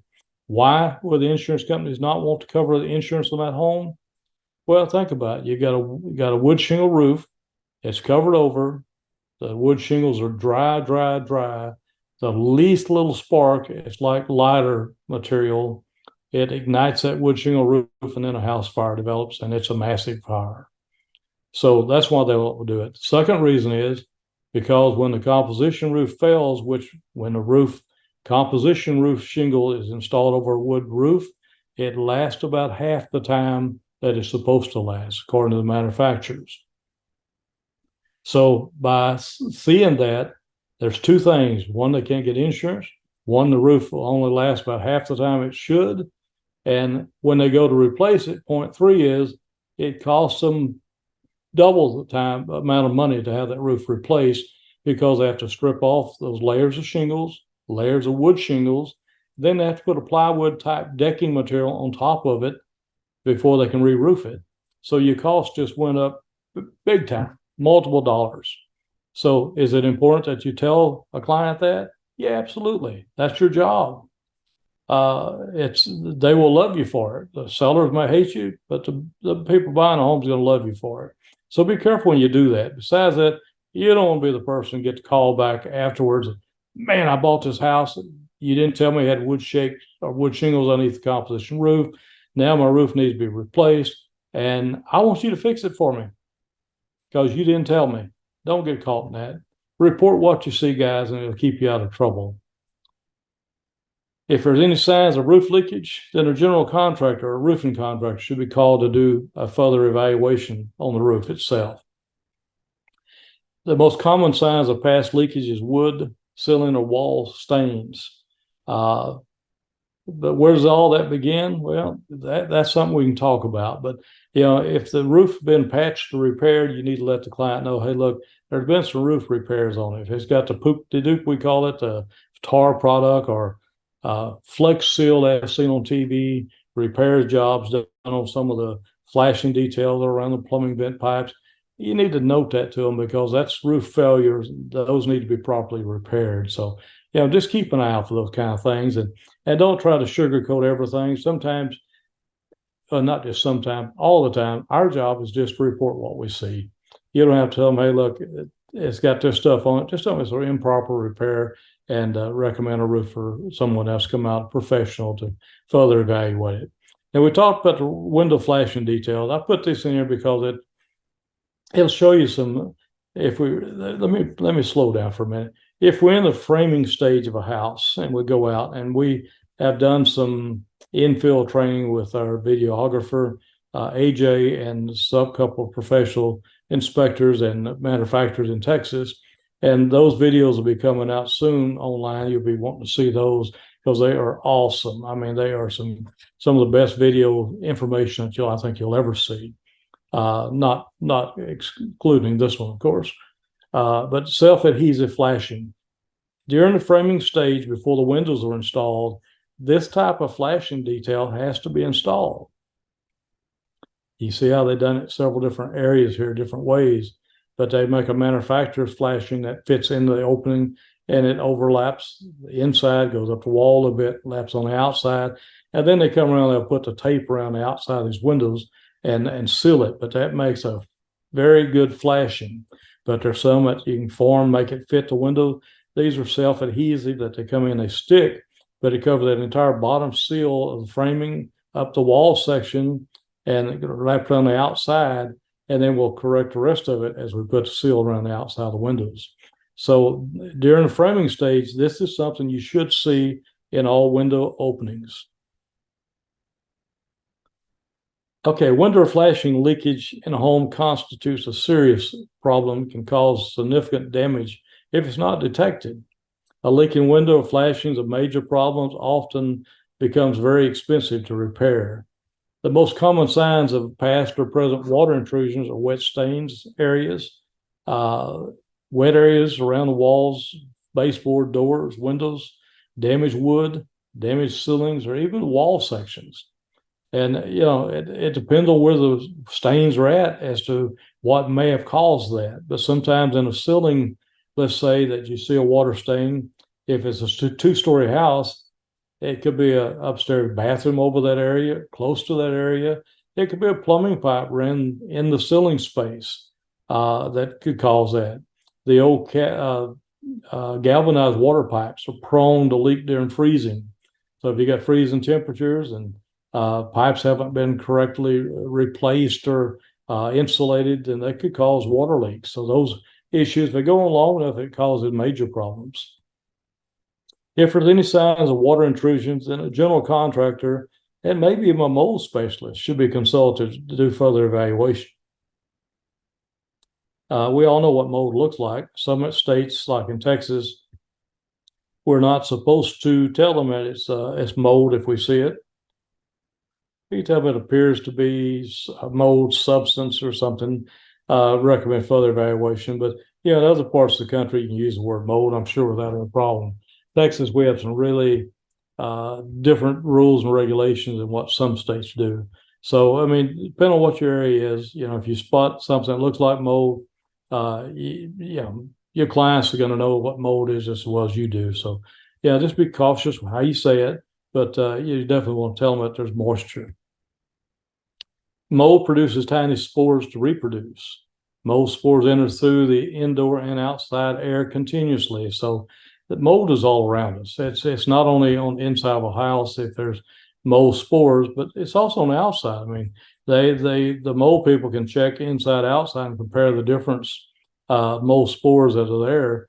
But mold spores seems to land on these damp spots indoor. They may begin growing and digesting whatever they land on to survive.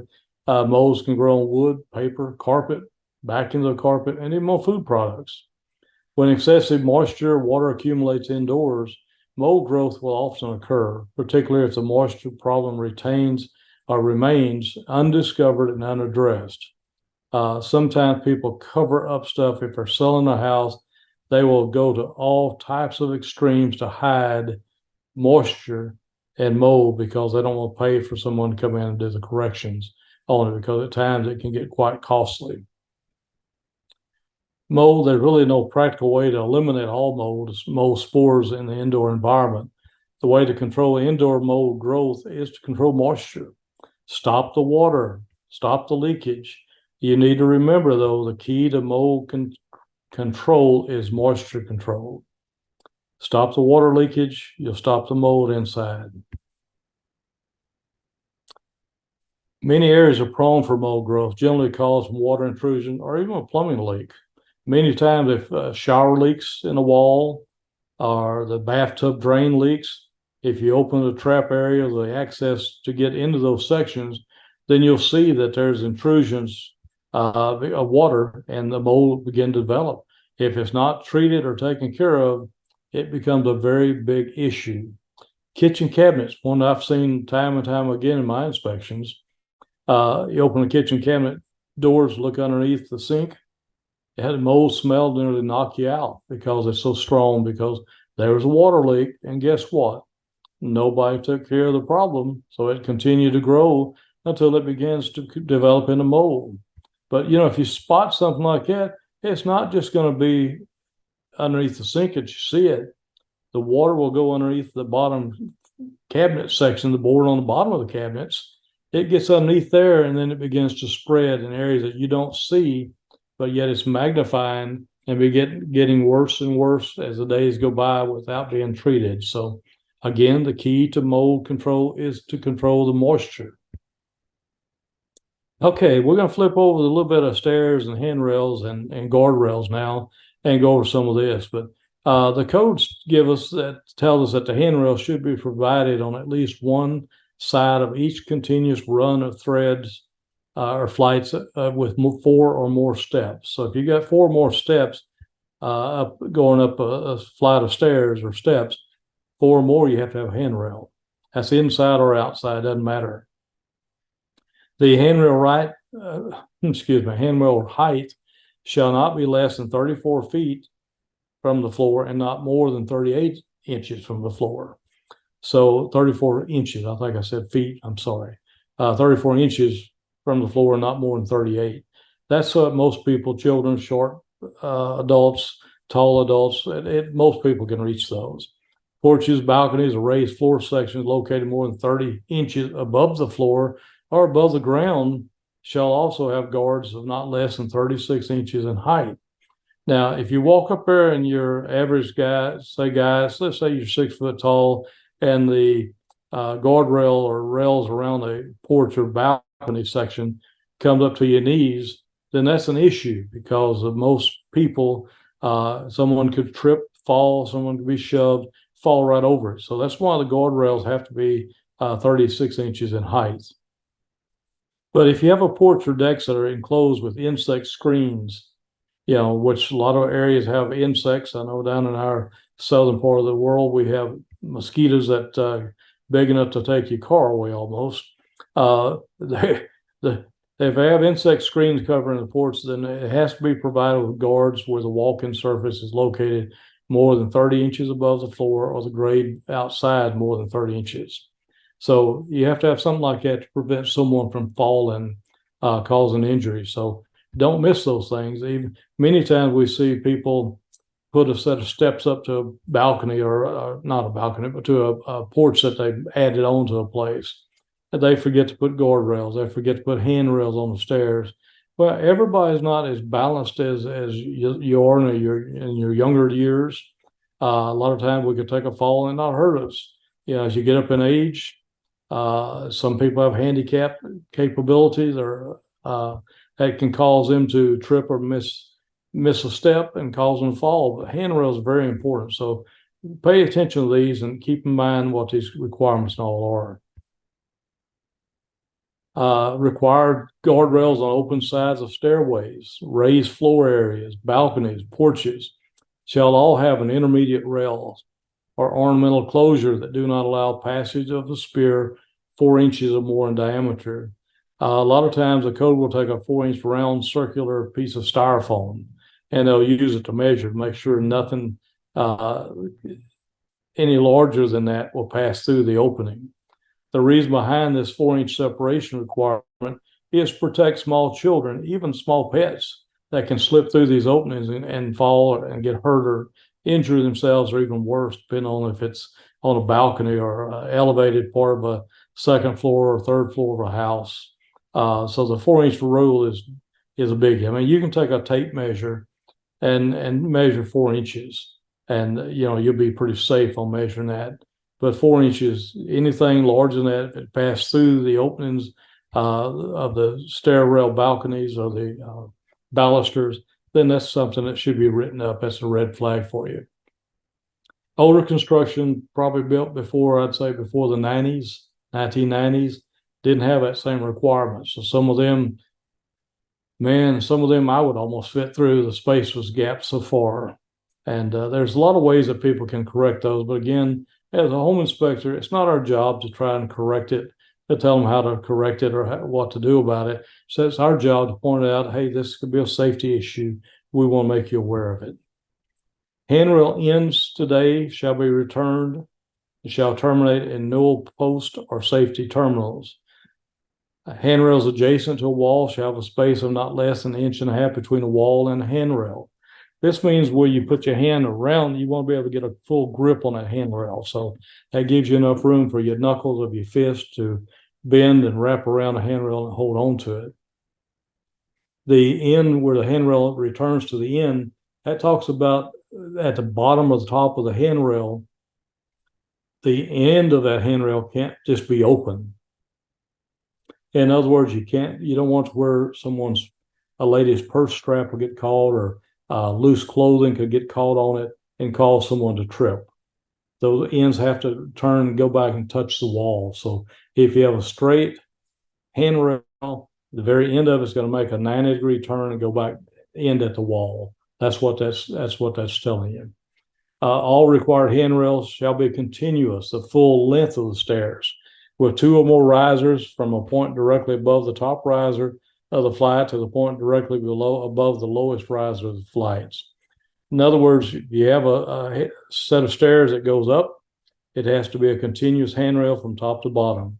If you have a staircase that goes up and makes a 180-degree turn, the handrail has to be continuous on that one side of the wall, continuous so people can go up and be safe. So handrails are something very important. All handrails shall be one or more of the following types or the equivalent grippable. And I will read this to you in a second. I mean, we're quoting you some code items here, but these are code items that are safety issues, red flags for you. I can tell you many times I've seen balconies from the outside staircase going up to a balcony, to a porch, to a deck. A lot of time people like to take a 2x4 and lay it on top so people can grab. Well, the problem with that is it doesn't meet the grippable size. You can't get a good grip. Most people with small hands cannot grip a 2x4 laying down flat. Some builders will take one and turn it up on this edge and nail it to the side where people can get a hold of it. The problem with that is you really can't get a full grip. You can hold on to it, but you can't get a grip. So this just tells you the type 1, the handrails with a circular cross section shall have an outside diameter of at least 11.4 inches. That's 32 millimeters, and not greater than 2 inches or 51 millimeters. If a handrail is not circular, it shall have a perimeter dimension of at least 4 inches and not greater than 6.25 inches, with a maximum gross section of dimension 2.25 inches. The edges shall have a minimum radius of 0.25 millimeters here. So it's just telling you the sizes of a handrail. Basically, if you can't grip it, your clients probably won't be able to grip it. And that's something you probably want to make a note in your report on. Type 2 handrails, they get to be a little different. Perimeter greater than 6.25 inches shall have a finger recess area on both sides. In other words, as your hand grips it, you want to have something, your fingers, kind of a claw effect, if you would. Let that claw get in there, hold on to. So this is what this is telling you about. And it tells you the sizes of it and all on it that you'd have to get a hold of. Now, let's go into stairs. We're talking about handrails. Let's talk about stairs for just a little bit. And remember, you can go back and watch these videos as often as you like and compare notes to it.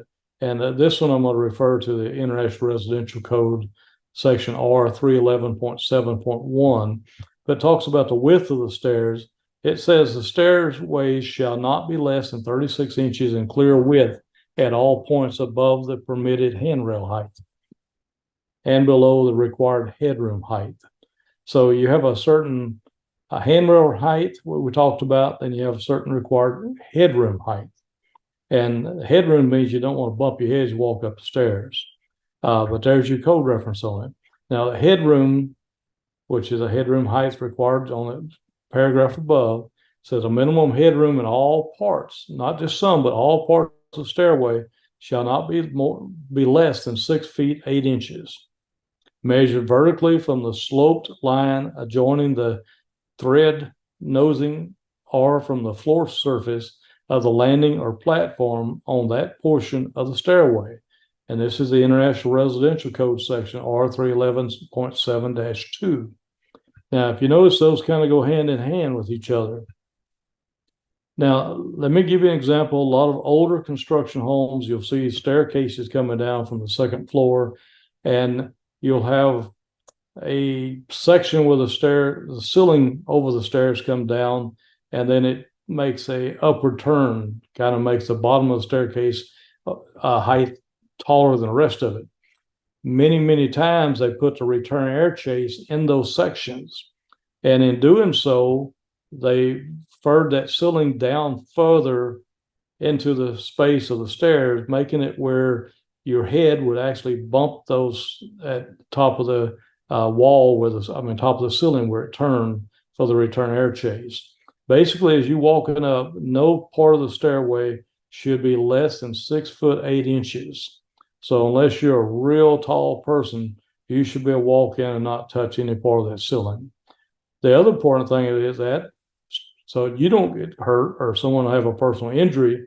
The other part of that is they're carrying furniture up and down those stairs, mattresses, dressers, chest of drawers, whatever, any type of bookcase, whatever. They want to have room to carry something like that up without causing damage to the property. So that's very easy to miss on an inspection, but it is something that's kind of a minimum standard that you should be able to see. And if it doesn't meet those requirements, you should write it up as, it doesn't meet current building codes and let people know. We don't expect people to go back and correct a home that's 50, 60, 70 years old to new codes. We don't expect that. But some of this stuff comes up as being safety issues and red flags for you as a home inspector that we need to at least make a note of in our reports.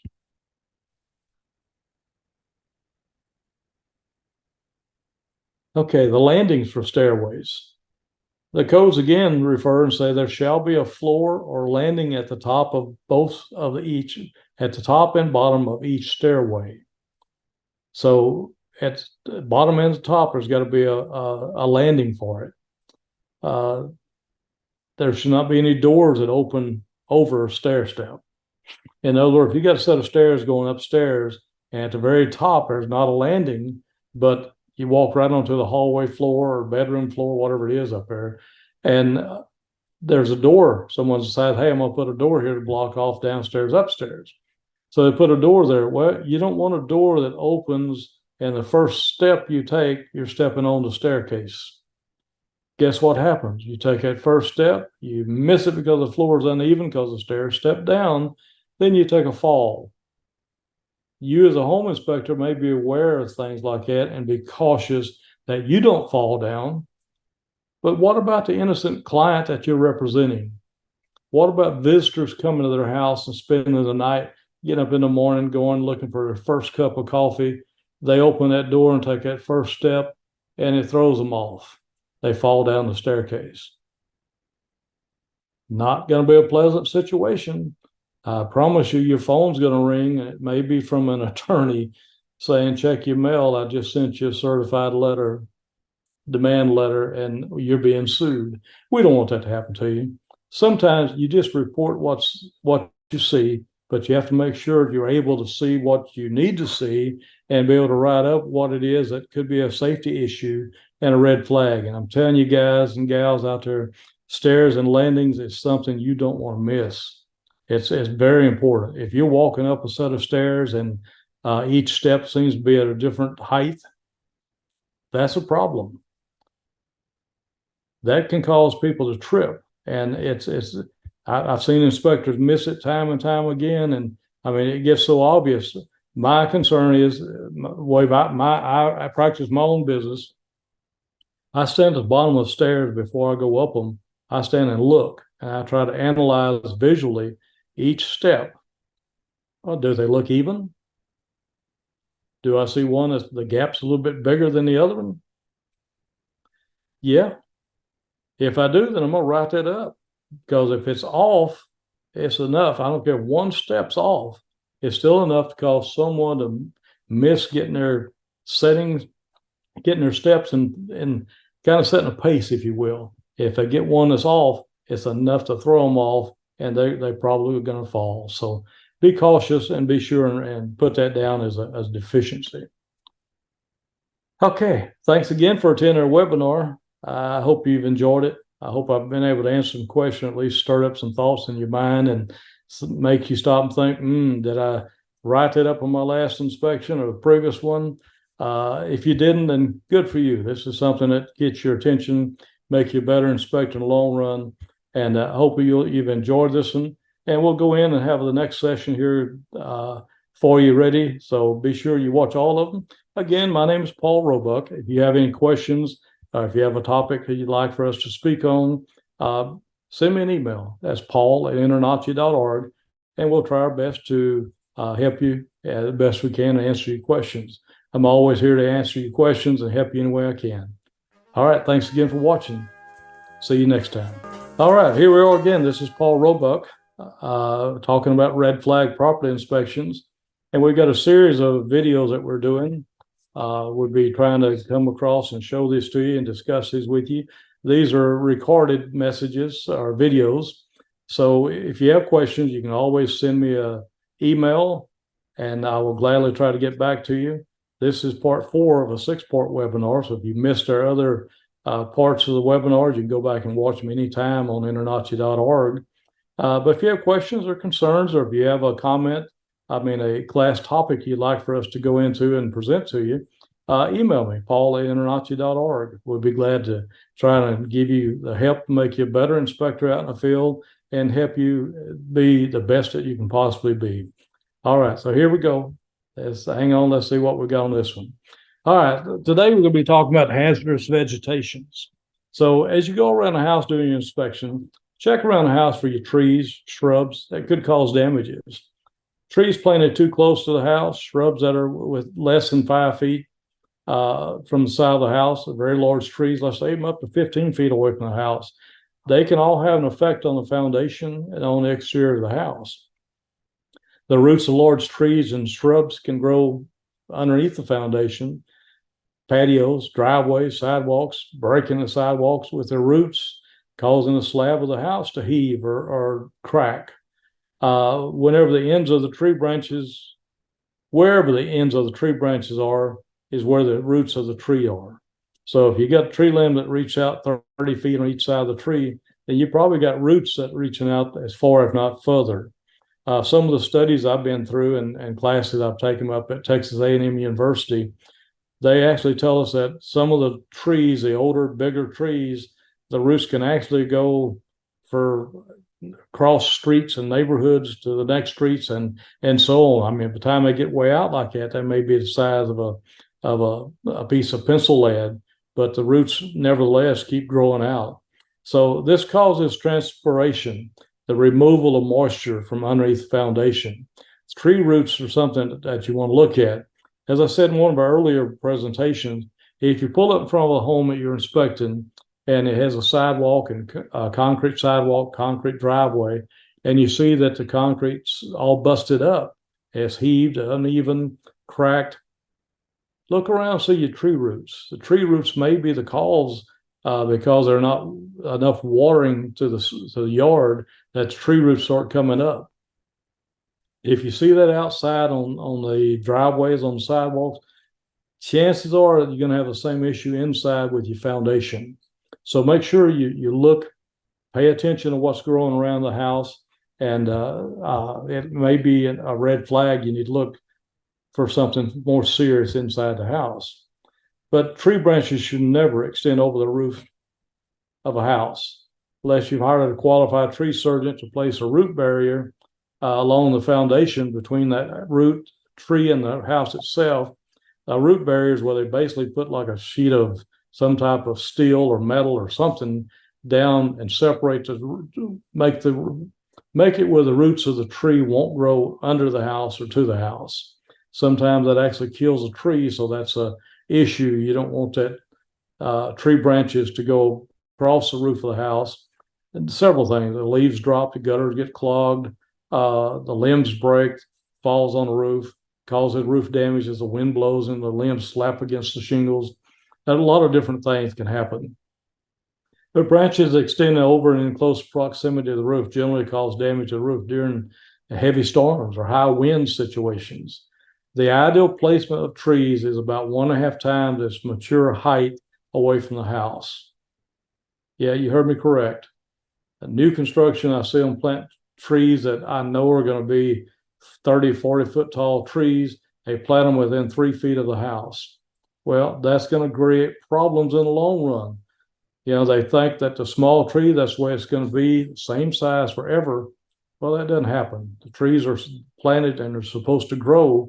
So sometimes it's something as an inspector, we should point out to our clients, I mean, if it's a large tree sitting right next to the foundation, it's been there for 20, 30 years, the house is fine, there's not a problem, the tree's probably not going to cause them a problem at that stage. It's been there long enough. The slab and a tree, they kind of work together and not cause issues. So that's probably fine. But new construction, maybe something you want to point out to them.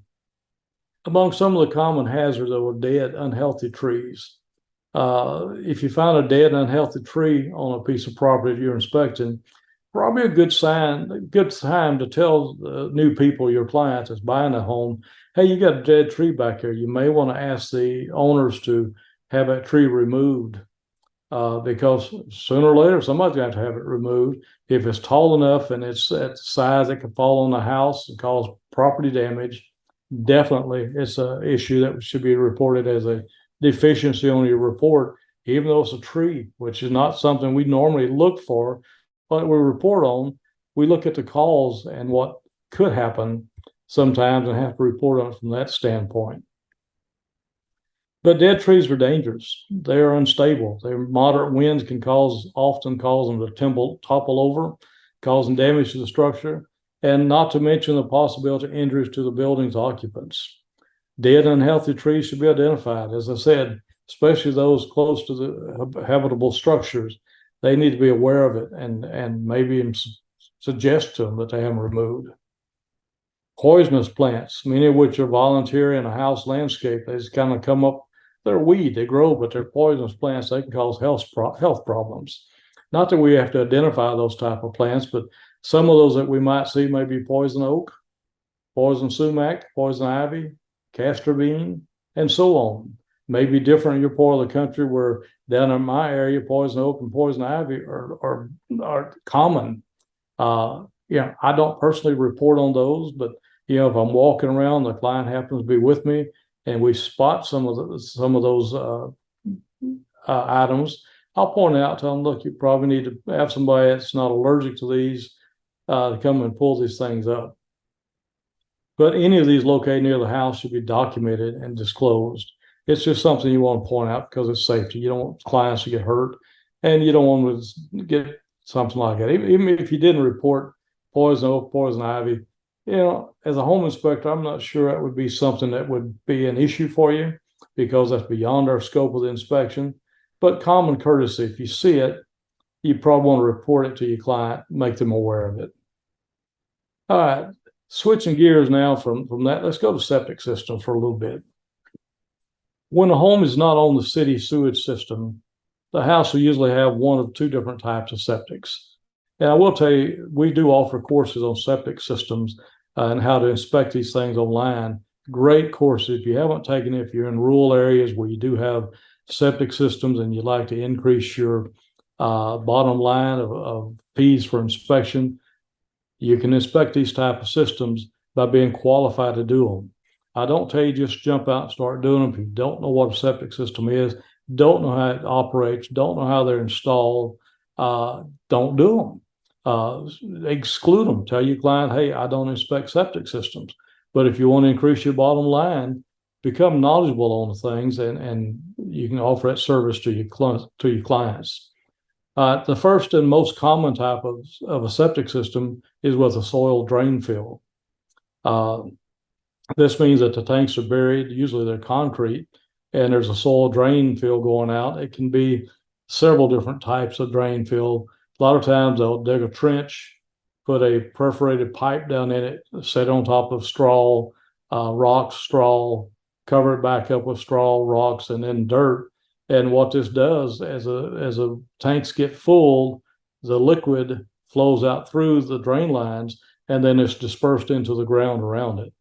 Those are called septic drain lines, fill lines. Those can get stopped up. Tree roots can grow into them.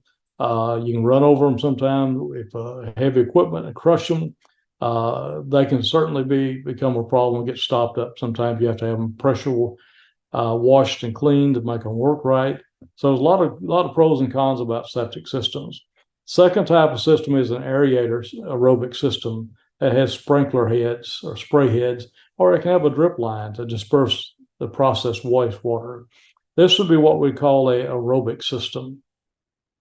Yeah, Roebuck system has several different tanks in it. The first one that takes care of all the solids, and inside that one there's an air compressor that blows air in it that keeps the water circulating. Not the water, but all the waste circulating. And the purpose of that is trying to break it apart. And then it goes to another tank as it becomes a liquid, it overflows to another tank, and then it goes to another tank. Finally, it gets to a treatment tank where it's chlorinated, and it goes out to either a drip line system where it drips water out slowly to the ground out where the lines are ran. And some it has a sprinkler head, looks kind of like a lawn irrigation system. And these sprinkler heads will come on once that final tank gets water to reach the height that has a couple of floats in it. And those floats will kick a pump on, and then it'll pump the water out into these spray heads, and they will spray. I mean, they spray 30, 40 feet in a 360-degree radius.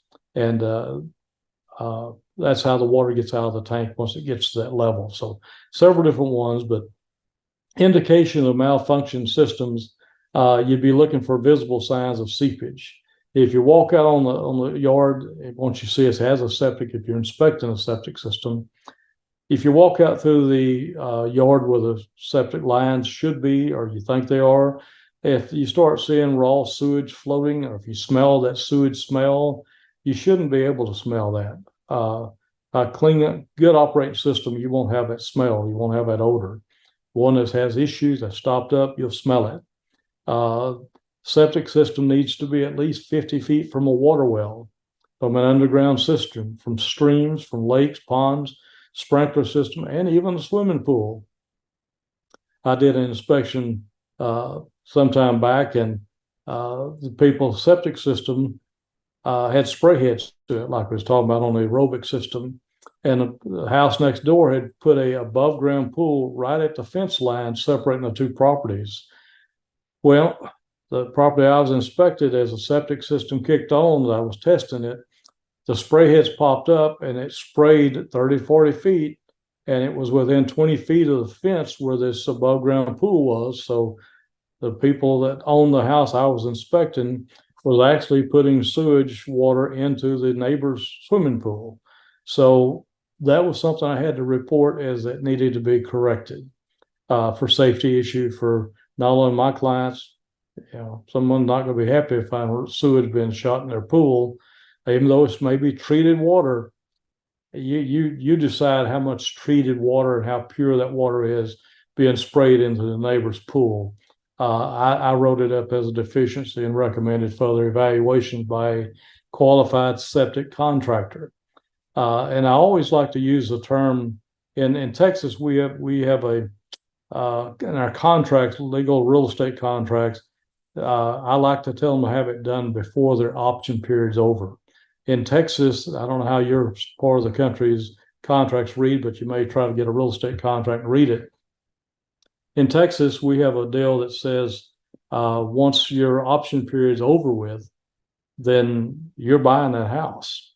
So if the realtors give them 7 or 10 days to have their inspection done, and the inspection is done, if the new buyers don't say, look, I want Mr. Buyer to fix this item, that item, then the buyer and sellers, they have to disagree, because seller at that stage doesn't have to do anything.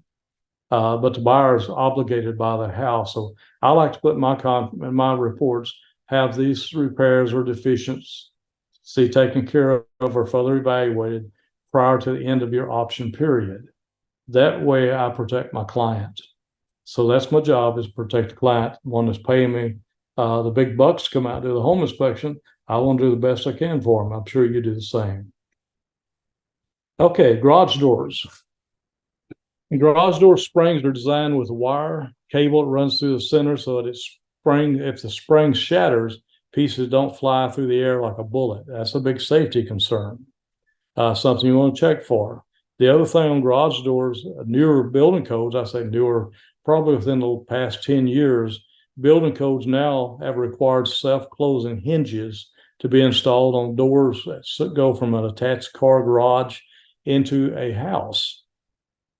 In other words, if you walk from the garage directly into the house, that door separating the garage from the house should have door hinges on it that automatically causes that door to close. You say, well, why is that? Well, it's considered to be a fire hazard. That wall separating the garage and the house is a fire rated wall. So is that door. That's why we require that door to be a solid fire rated type door. So that means it can't have any animal doors cut into it, can't have any windows cut into it. It can't be a hollow core door. It has to be something solid or a fire rated type door with self closing hinges, meaning once you open the door, it automatically closes by itself. New construction should have those. Like I said, anywhere from, I would say 10 years plus ago, that's been a code requirement. Swimming pools and spas. You want to check for levelness of pools and spas. Measure the distance from the rim of the pool to the surface of the water. Water should be within a half inch of the same level all the way around the pool. In other words, if you look at the water self-leveling. Sometimes the pools are not. If you have a pool where you see water up touching the 1.5 inches on one side of the edge of the pool, the other side is 6 inches, guess what? You've got a pool that's not level. It's not like it should be, and that could be an issue with it. So look for the water level. It should be a half inch of the same level all the way around that pool. If it's something different than that, then that would be a red flag to write up and recommend further reviews by a professional pool contractor. The sides of the bottom of the pool should be sound from and free from any type of cracks. You want to look for any cracks on it. Best thing to do is make sure you turn I should say, if you're not inspecting swimming pools, again, we have classes to train you on pools and spas, and we even have certification classes, and you can take them online at different places to get certified to inspect pools and spas. I encourage you, before you start inspecting these type of system, you do get qualified to do that, qualified to inspect them.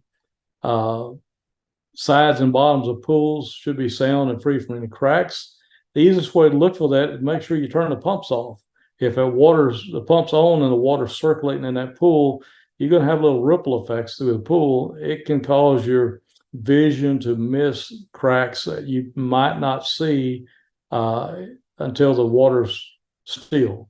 So go turn the pool pumps off first, and then start inspecting the pool, the bottom and the side of the pool. If you start seeing cracks, then that's a red flag. Inspect the deck around the pool for cracks, uneven areas.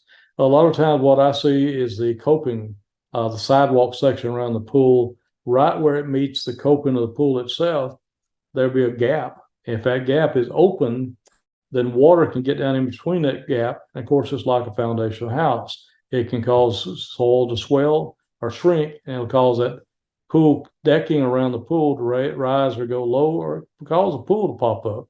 I've actually had a house I inspected with an in-ground pool totally popped up out of the ground. They called me to inspect the pool. I get there and I've got an in-ground pool, concrete pool, that's totally out of the ground. What had happened, they drained it and didn't know they were supposed to put a pump in there, keeps the water underneath the pool from gathering and causing that to pop up. So they learned a valuable mistake there, and made my job real easy to tell them, yep, you screwed up, get a pool company to come in and fix it.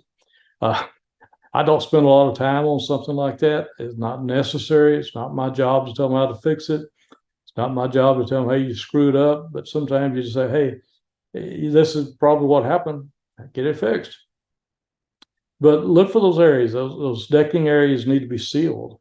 They make a deck seal product that you can fill in those gaps, and that prevents water getting down in between there and causing problems. So be careful looking at those things. I always write that up if I've got gaps. If it's not sealed good, I write it up. It needs to be properly sealed. But beware of being electrical cables within 22 feet of the surface of the pool, or 14 feet any direction of the diving board.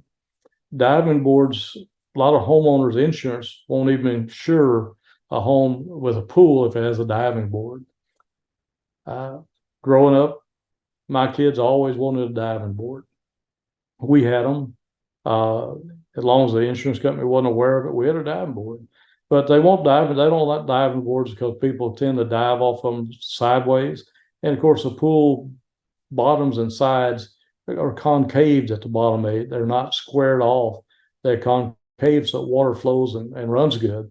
And a lot of times people think, well, I've got 10-foot pool. Well, if you dive off side of a pool, a diving board into the pool, you may only have 7 feet. So sometimes it's misleading, and certain people diving off in those directions could certainly be hurt. So careful on that. Diving boards, they could be a safety issue. Whether you ride up or not, that's going to be up to you. I mean, you are the professional looking at it. You're trained, qualified if you're doing pool inspection. So yeah, it's up to you if you want to ride up or just mention the, hey, the diving boards can be hazardous. All pool spas are now required to have a barrier, a 48-inch high surrounding them. The barrier should not allow passage of a 4-inch diameter spear. In other words, all swimming pools have to have some type of a fence around them to prevent children from getting in and drowning. Those fence gates on those type of fence have to be self-closing and locking. If you've been to any hotel, motel pools and they had a fence around it, you probably saw the type of fence and gate that they have to have. Commercial property pools get to be a total different ball game than residential when it comes to inspecting them. So if you're inspecting commercial properties, you need a little bit more training on pools for commercial properties because they are a different breed than what residential pools are. Just throwing that out to you. But today we're talking about just home inspections. But the fence gates have to be self-closing and locking. That's so a child goes in or out, or a parent takes one in or out, that a small child can't get in there without themselves. A lot of times it'll be a bar type lock where you have to lift it from the top of the 44-inch or 48-inch fence, lift it up to open the gate where a child can't reach that high to get into the pool by themselves. The other thing on the doors going into the back of the house, the doors, if there's a pool back there, the doors should have some type of an alarm on it. So if that door is opened, the alarm goes off inside the house. This is so the parents sitting in the house, working in the office or cooking in the kitchen or doing whatever they want to do, watching TV. If a child opens that door to go out, that alarm goes off, lets that parent know, hey, my child's getting out the back door. Get them away from that pool. Just a safety deal. So a lot of this stuff is in the code items for people to inspect, but it's good items for you to look to be aware of and be able to mention to your client maybe as a defect in your inspection report or as a safety upgrade. I mean, however you want to do it. I know different parts of the country write reports differently, and sometimes you can make recommendations. This may be something you want to make a recommendation to. But the pool fence also keeps your neighbor kids coming in, going swimming when you're not home, or even when you're home, they come in at night and go swimming. Somebody drowns, all of a sudden, guess who's responsible? The homeowner. So it's vitally important that they're aware that, this thing should have a fence. I mean, if it's in the backyard and they've got a 6-foot wood fence around it, that's great. That'll work. The next thing comes into, does the gate self-close, self-latch? If not, then that's a deficiency, something you should write up on your report as in need of repair. So I hope you got something out of the pool spa on that part of it. But improper installed pool barriers, fences, and gates should be considered as a drowning safety hazard. You can refer to the following link for additional safety information provided by the Consumer Protection Safety Council for homeowners' pool safety. This is a great website. This is something that you can copy, save in your auto text files that you put in your reports when you have a pool. You can include this link. And if you're writing something up as a safety, if the fence isn't appropriate or properly installed, the gates don't open and self-close and latch, then this would be a link you put in it. Look, for further information, please refer to this. Then, of course, the Virginia Crane Baker Pool Safety Act is a federal law that influences pool barriers and entrapment prevention components. That's another good one. I mean, these 2 pages are information here. Something, if you're inspecting pools, this is something you probably should include in your comment section to make your client be aware that these are some issues you need to learn more about. Because I guarantee you, hey, we all love our kids, and the last thing that me or you would want is for a child to drown in a pool because of pool barriers wasn't installed correctly and you didn't report it. That would be a tragedy that we should never have to go through. Neither should our clients. I mean, as we said before, you're there to be their professional. You're there to share your knowledge. That's why whenever you inspect additional systems such as pools and spas or septics or sprinkler system, whatever, you want to be qualified. You want to be well trained to be able to tell people that, hey, I know what I'm talking about here. And you don't want to go in there and just start making stuff up. You know, sometimes a good talker is a good liar, and sometimes what people say is not the fact. We don't want you doing that. We want you to be able to share with them the truth because you're based on knowledge. You're based on some professional organization such as the cpsp.gov website to let people know. So please study, please be prepared, and if you go out and do these type of inspections, protect your client. That's what this is all about. And I guarantee you'll get the referral business. Your inspection business will grow because of the honesty, because of your sincerity, and because of your professionalism and your knowledge. People will refer you and say, hey, this is the greatest inspector around, man. You need to call this guy. I built a business of 30 years doing just that. I know it works. Another thing about pools and spas, they should have an anti-vortex drain cover on all drains. New pools should have at least 2 drain openings separated by at least 2 drain outlets by at least 3 feet apart. In other words, you don't want 2 drains in the bottom of that pool not separated. If they're close together, that can flat type drain covers recommended be replaced with an anti-vortex drain. What this does, it prevents not just a child, but someone, say they have a t-shirt on, or a person with long hair, they dive down to the bottom. If that pump is running and sucking that water out to recirculate that water in the pool, they can suck somebody right to the drain. And there's some horrible situations that's been there. I mean, they actually had a small child that was, well, I won't go into the gory detail, but he was torn apart by the drain because of the suction of it. Just a small child dove down. So drain covers and the type of drain covers and the placement of those drains. Older pools, they used to put 2 drains right next to each other. That created such a suction. If you got down there, it would hold you down as an adult, much less a small child. But entrapment occurs when someone's held underwater by the force of suction created by the circulation system pump. This force can be strong, so strong that people have had their intestines sucked out of their body. That's pretty gross. That's what I'm talking about. It pulls you apart, and entrapments are rare, but it occurs often enough that these requirements for devices that help prevent entrapment are now in effect. So don't inspect a pool if you're not qualified, because you'd hate for something like this to come up and then it come back and be on your record or something you have to live with the rest of your life. So just be qualified. That's all it is. Be trained and qualified. The better you train, more qualified you are, the better you can do it, and the more money you can charge. Now, here's one that we don't usually look at, but tennis courts.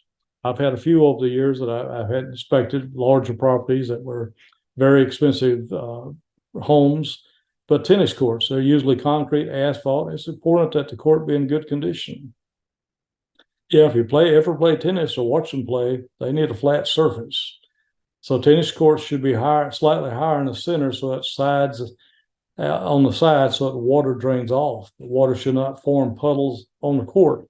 But both asphalt and concrete tennis courts should be inspected for cracks, settlement, unevenness, same way that we use for inspecting a driveway or sidewalk. So, tennis courts are not that complicated to inspect.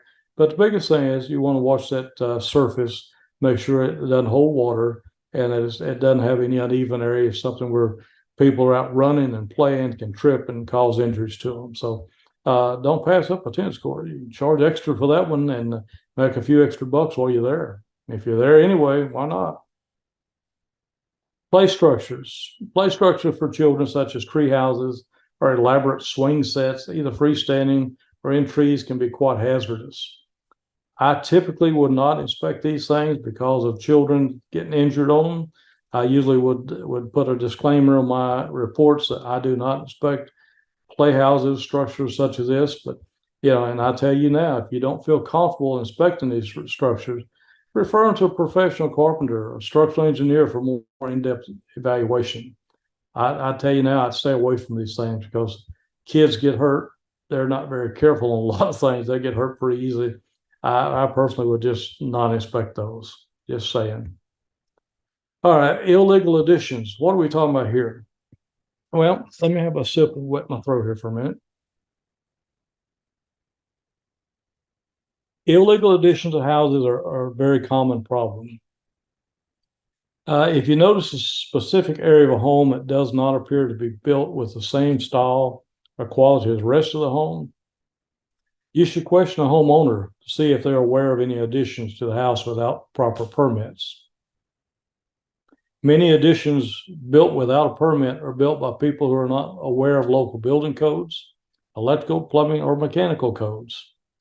Some homeowners insurance programs may not cover additions made to a house without proper permits and proper proof of the permits being approved by the municipality where the home's located. So that's a biggie. As an inspector, though, if you start seeing additions made to a home, you should report that this home has had modifications or additions added on to it. And, whatever default statement you want to add from there, but you should at least make a note in your report that you notice that this home has had some additions put to it. And, you may even say, just like, and I'm writing in the slide here, you may suggest to your client that they have the homeowner provide all proper building permits that were pulled for this house, for this remodel or addition. That could save your client a lot of time and money in the long run. So just a thought for you, but good things to know. All right, basements and crawl spaces. Well, the same methods used for inspecting foundations should be used for inspecting basement walls. Walk along the basement walls no further than 5 feet away from the foundation using a strong flashlight. In our business, a strong flashlight, folks, is something that you definitely want to hold on to, because that's flashlights can add a lot of things. I tell builders all the time as I do new construction, my flashlight reveals a lot of sins. It's like God's light shining on you. Darkness can't hide. Well, flaws in buildings can't hide with a good flashlight. You can order those through InterNACHI also. They've got some great flashlights, and I highly recommend them. I don't recommend any flashlight that uses a C cell or D cell or AAA or whatever. I like a rechargeable battery in mine where I can charge it, keep it fresh, going strong. I always keep a backup just in case, because you never know. You drop it, you bust a bulb, or something happens. But keep an extra flashlight just for safety's sakes. But as you walk around the walls looking at it with your flashlight, note the type of wall structure, what type of material, location, and any angle of any existing cracks. You want to note that. Take a picture of it. Put it in your report. This is what you see. Remember, we are not only the home inspector, but our job is as a reporter.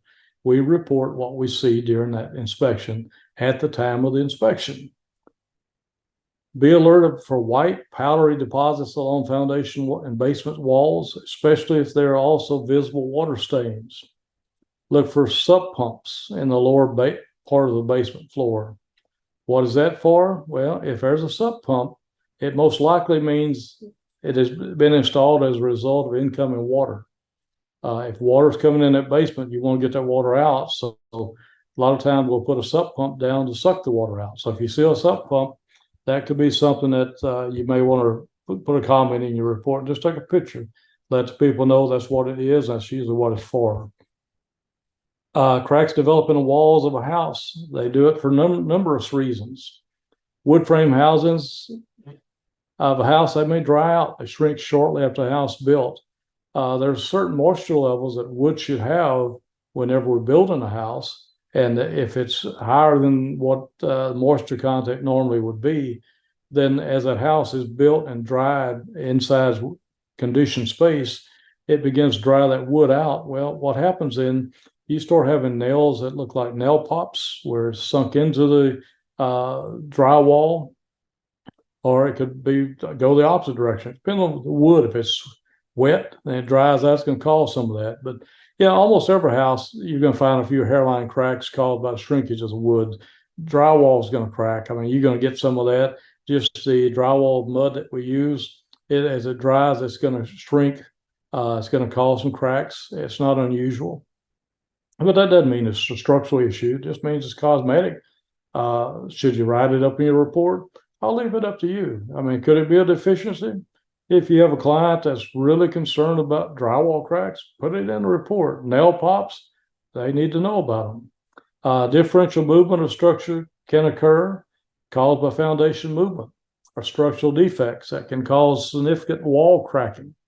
Sometimes if you start seeing a lot of cracks in the wall, you see window sills that are not leveled, doors that are misaligned, not leveled, cracks in the drywall floor, walls or ceiling, then that could also be that there is some foundation movement going on. But inspecting for cracking, you should pay particular attention to common cracks locations, such as the corners of windows, doors, and walls of rooms. If you have a door section, let's say, or the framing of the door, and you have a stair step crack going off from the edge of the frame, going off towards the ceiling, you may have some differential movement going on. So that kind of a crack may be more than just cosmetic, and you want to recommend further evaluation to it.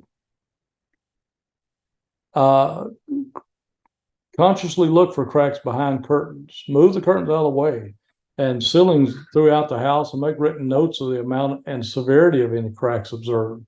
If you're seeing cracks everywhere, all over the place, you need to write it up regardless whether it's cosmetic or not, because your client's going to be concerned with it.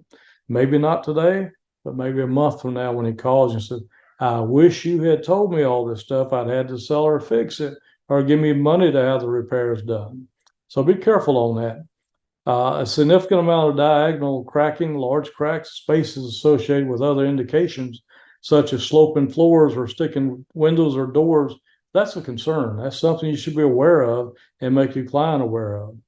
Homeowners commonly patch homes for aesthetic reasons prior to selling them. They go in and they do all kinds of cover-up. I've even been in houses where the day of the inspection, the paint's still wet, where they try to caulk and cover up some cracks or some water stains. You be in the inspection business long enough, you're going to find all kinds of stuff that we could write books about horrors of inspection. But homeowners, a lot of times, inadvertently conceal hide defects. Sometimes they just don't know. Other times they try to actually hide it so you don't see it. And if you don't see it, you can't report it. And the buyers are just as unaware as you are about it until after they move into the house.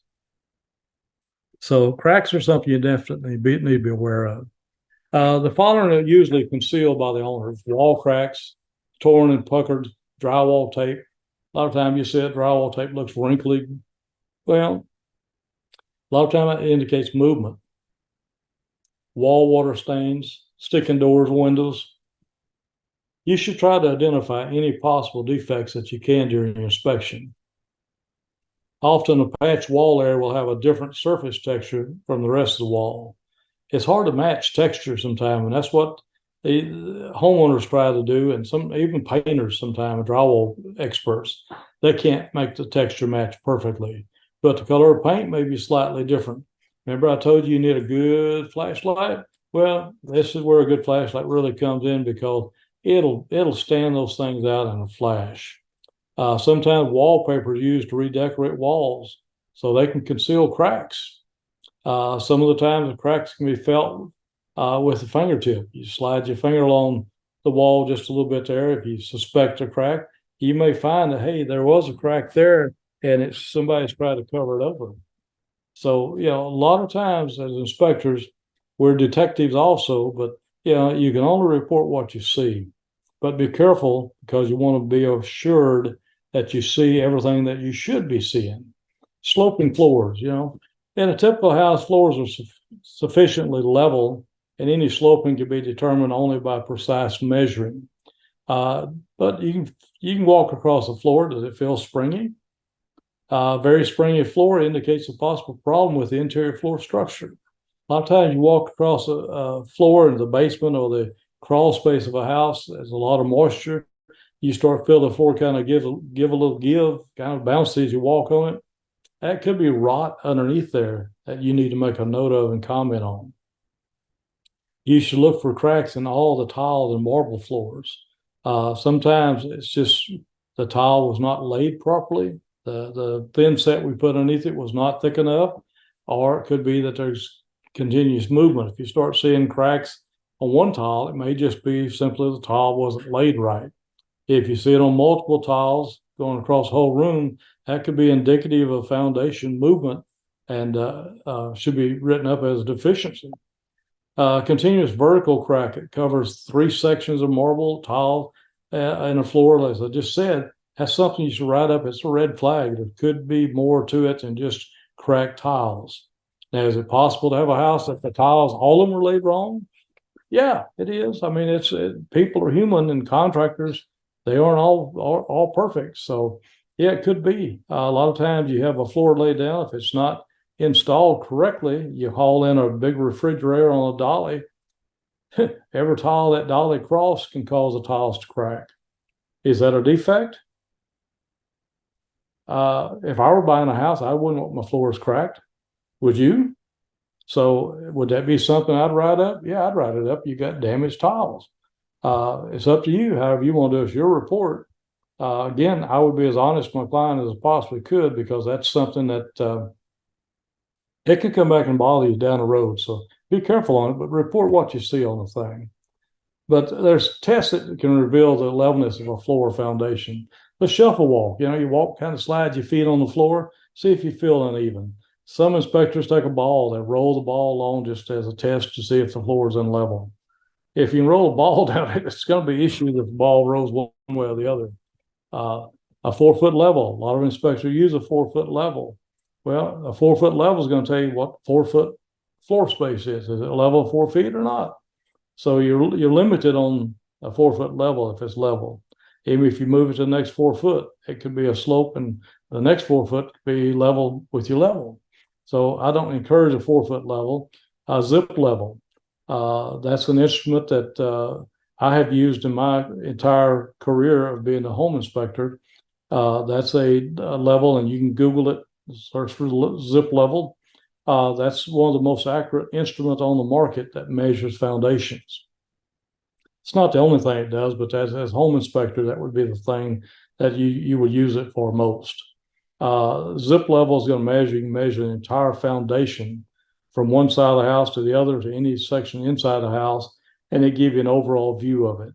I personally use a zip level on all of my home inspections, and have for years, because the foundation to me is the most expensive part of that house. It affects everything that the house rests on.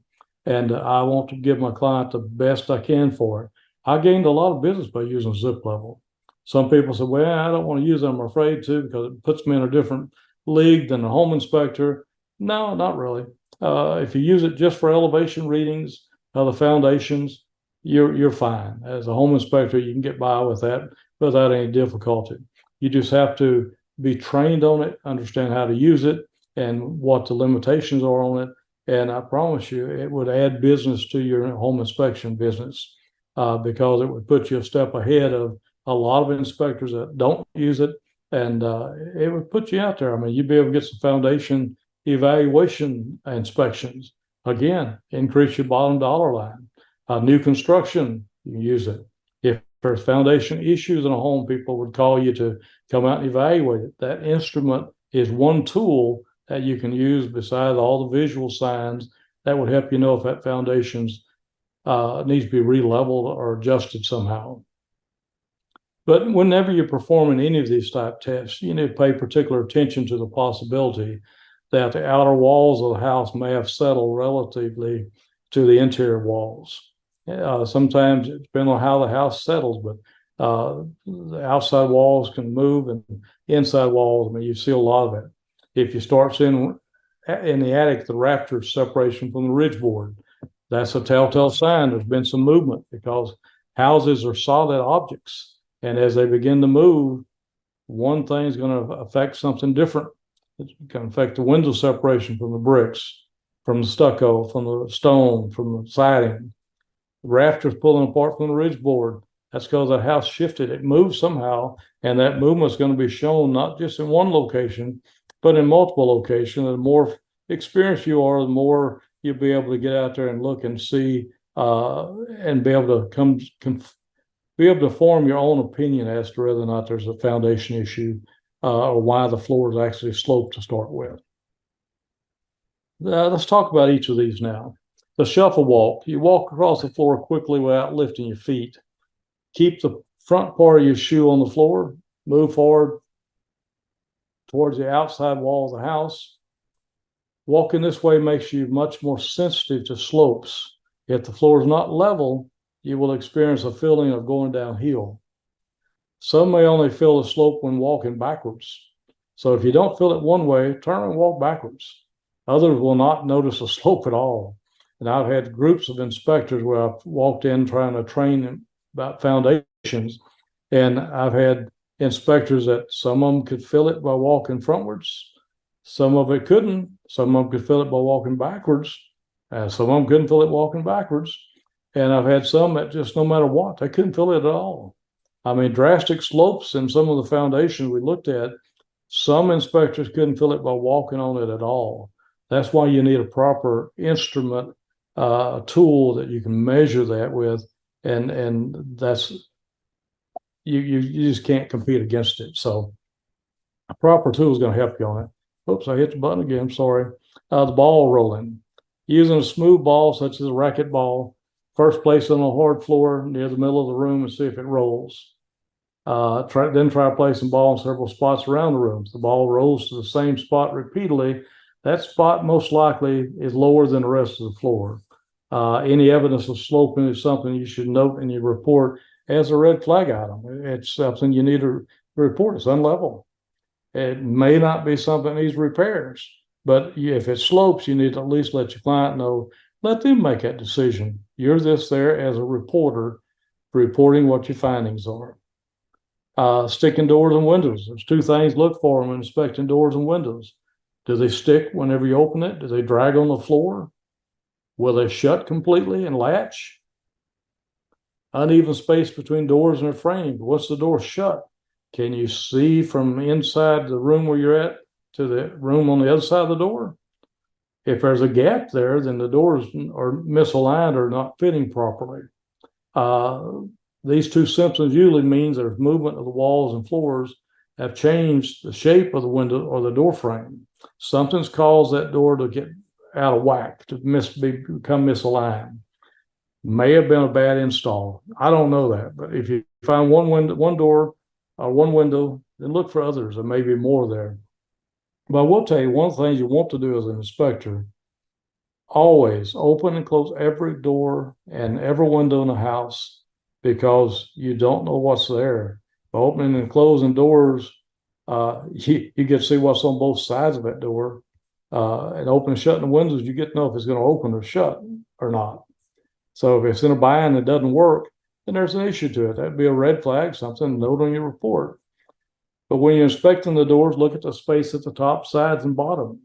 You can see gaps. You can see uneven. If you got a half inch on the bottom of one door side, and on the other side of that same door, you got an inch and a half, that's a pretty noticeable gap. Something's going on.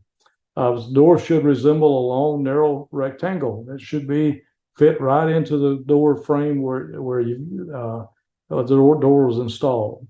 But you always want to look for signs if the door has been sawed or sanded to make it fit the crooked frame. I've actually seen doors where they were hollow core doors, and it means they're hollow in the center, but they have like a little 1-inch board, let's say, around the edge of the door to make it solid on the edges. I've had people saw those doors off so much that you can put your hand down inside the interior of the door because they've sawn off too much. I've had a lot of times where homeowners try to adjust the doors to fit into the frame better because they dragged or was sticking. And believe it or not, I've seen contractors do the same thing. They saw off the wrong end of the door.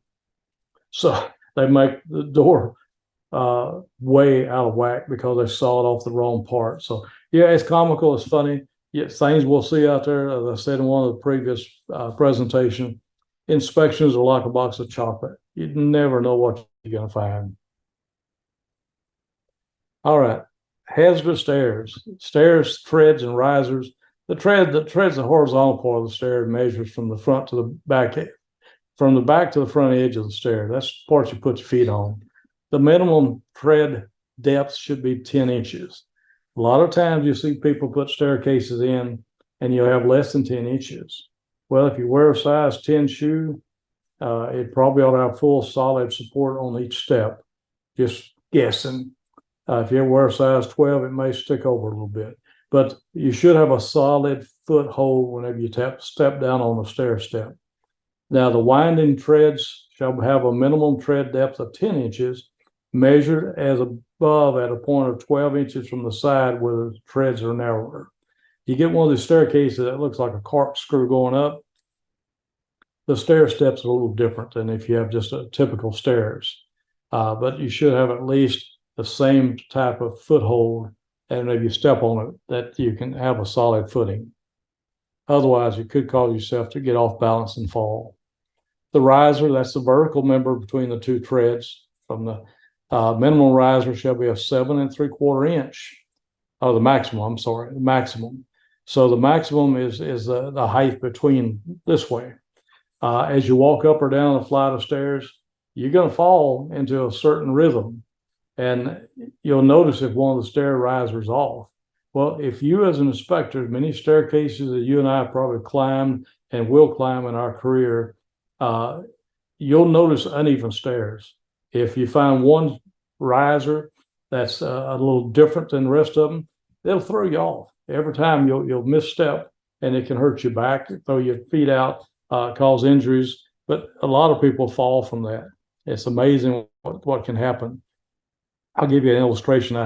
I met my neighbors. We lived on a golf course in the town we lived in, and across the golf course was a big house, and ended up the lady that bought the house was a realtor. So I found that out. I went to her house to meet her one day, and she said, "Come on in." So I walked in the house, and we were sitting there drinking coffee and just neighborly chatting. And she had a large staircase going up to the second floor of her home. And I stood and looked at the staircase. I said, "Wow." I said, "Do you know that your steps risers are uneven?" She said, "Well, how do you know that?" I said, "Well, I'm looking at it." I said, "I can visually see that, from one step to the next, they're not even going all the way up your staircase. You've got several steps here that the risers are uneven." She said, "It's interesting that you say that because my home inspector didn't tell me a word about it. And while we were moving in, my in-laws came to help us, and they were staying upstairs, and both of them fell down the stairs because of the steps being uneven." Well, see, I didn't inspect the property, so it wasn't my cup of tea there, my bag. But just walking in and looking, my experience told me, hey, these stairs are uneven. And sure enough, it proves a case that just a little bit of variance, you can see it as a home inspector. You see these things enough, you should be trained enough, and you pick that up visually. But walking up the stairs, going up and coming back down, you would feel those differences in the riser. And that's something that's a hazard. It's definitely a red flag that you need to report. Now, I don't know what happened to the inspector that inspected that house, or what happened because of the injuries of people falling down the stairs, but I'm glad I wasn't the inspector that missed that. And I hope that none of you ever get in that situation where you miss it and someone gets hurt because of your lack of reporting something that, as a professional, as an inspector, trained, maybe licensed, or just trained, wherever you're at, this would be something you don't want to come back on you. Okay, again, I want to thank you for attending this webinar. I hope you've enjoyed our webinar. You'll come and watch all 6 parts of it. Some of them may be a little longer, a little shorter than the others, but I hope you enjoyed them. If you have questions, comments, again, my name is Paul Roebuck, and you can email me at paul@internachi.org with your comments, with your thoughts. If you liked the presentation, let me know. If you didn't like it, let me know. If there's other topics you'd like me to speak on or like for InterNACHI to present, give them to us, and we'll talk to the education department, see if we can't give you something that can be beneficial to you and your home inspections. So until next time, happy inspecting, and we'll see you again. Hi, this is Paul Roebuck with InterNACHI. We're talking about red flag property inspection guides, and this is a 6-part webinar series that we're presenting. This is part 5, so we invite you to join us for each of our webinars. You can go back and listen to them at any time. And I will tell you, if you have questions or comments, if you like the presentations, if you want to see more presentations, any topics that you may like to have, send them to us. Send it to me at paul@internachi.org, and we'll talk to our education department, see if we can come up with something that may help you in whatever area you may need help in or would like to know more about. So any type of item at all, send it to us, let us know. Okay, this is part 5, as I said, or part 6 series. So we're going to talk about fireplaces. So start with, there are several types of fireplaces. These are the common types. You have a freestanding, you have the open front, you have the open 2-sided, you have open 3-sided, you have open 4-sided, you have prefabricated units, then you have the direct vent units. So there are several types of fireplace that you may see out in your area. These things can be built all different sizes and configurations, as you see here in my list I've shown you. But fireplaces is something that is part of our home inspections. Most fireplace structures are much heavier than what the house structure is, as pounds per square foot basis. And as they may settle some, even if the house doesn't settle, the fireplace sometimes, because of the weight, will actually settle down and cause a deflection in the floor or in the foundation itself. Settling by this type may cause a few hairline cracks where the edge of the fireplace meets the wall, but those are normally not that serious. But beware of any combustible materials that may be installed within 12 inches of the firebox. And those numbers change. The larger the firebox opening, the more space is required from non-combustible materials, or from combustible materials, I should say. So beware of some of those as you look at a fireplace. Those could be some safety issues. But beware of the hearths that do not match or that are not readily distinguishable from the surrounding floor. What this means, if you have a wood floor in a home and it runs right up to the firebox, that is a red flag. That could be a fire hazard, or carpet running up to it. Any type of floor that is combustible. Fireplace, a log could fall out. That could cause it to create a fire in a home. But hearth extensions, per the code, says it shall extend at least 16 inches in front and at least 8 inches beyond each side of the fireplace opening. But where the fireplace opening is 6 square feet or larger, a hearth extension shall extend at least 20 inches in front and at least 12 inches beyond each side of the fireplace. Again, that's in case a log were to fall out of the fireplace or something hot fall out and touch a floor material that is combustible. That would cause a fire. So be careful on that. And a lot of times during the inspection, we'll see that the homeowners decided they want to make the fireplace a viewpoint, a beauty for people coming into their home and for them. Well, a lot of times they'll put some type of combustible material all the way around the hearth or all the way around the fireplace opening itself. It may look pretty, but it's still a fire hazard. So be careful on that. If you spot something like that, then write it up as a deficiency. Chimney terminations shall extend at least 2 feet higher than any portion of the building within 10 feet, but shall not be less than 3 feet above the highest point where the chimney passes through the roof. Now that's a building code requirement. That's the International Residential Code section R1003.9. You can find these if you're not familiar with it, with the codes. If you have questions about something that you're looking at, you can go to Google as a search engine, and you can actually search for public codes, PUBLIC codes, and the codes will come up, and you can type in. If you're looking at a fireplace, you say, well, I don't remember if it was supposed to be 3 feet higher than the point where the chimney passed through the roof, or supposed to be 1 foot or something. If you see something unusual, a lot of times you go in to the public code section and you can find the code to actually reference and show your clients that, hey, this is an issue. So don't be afraid to look it up. Nothing wrong with pointing out the code if you've got it. Just make sure you have the right code that's applicable for whatever it is you're looking at. But any portion of a masonry chimney located in the interior of the building or within the exterior wall of a building shall have a minimum airspace clearance to combustible materials of 2 inches. Chimneys located entirely outside the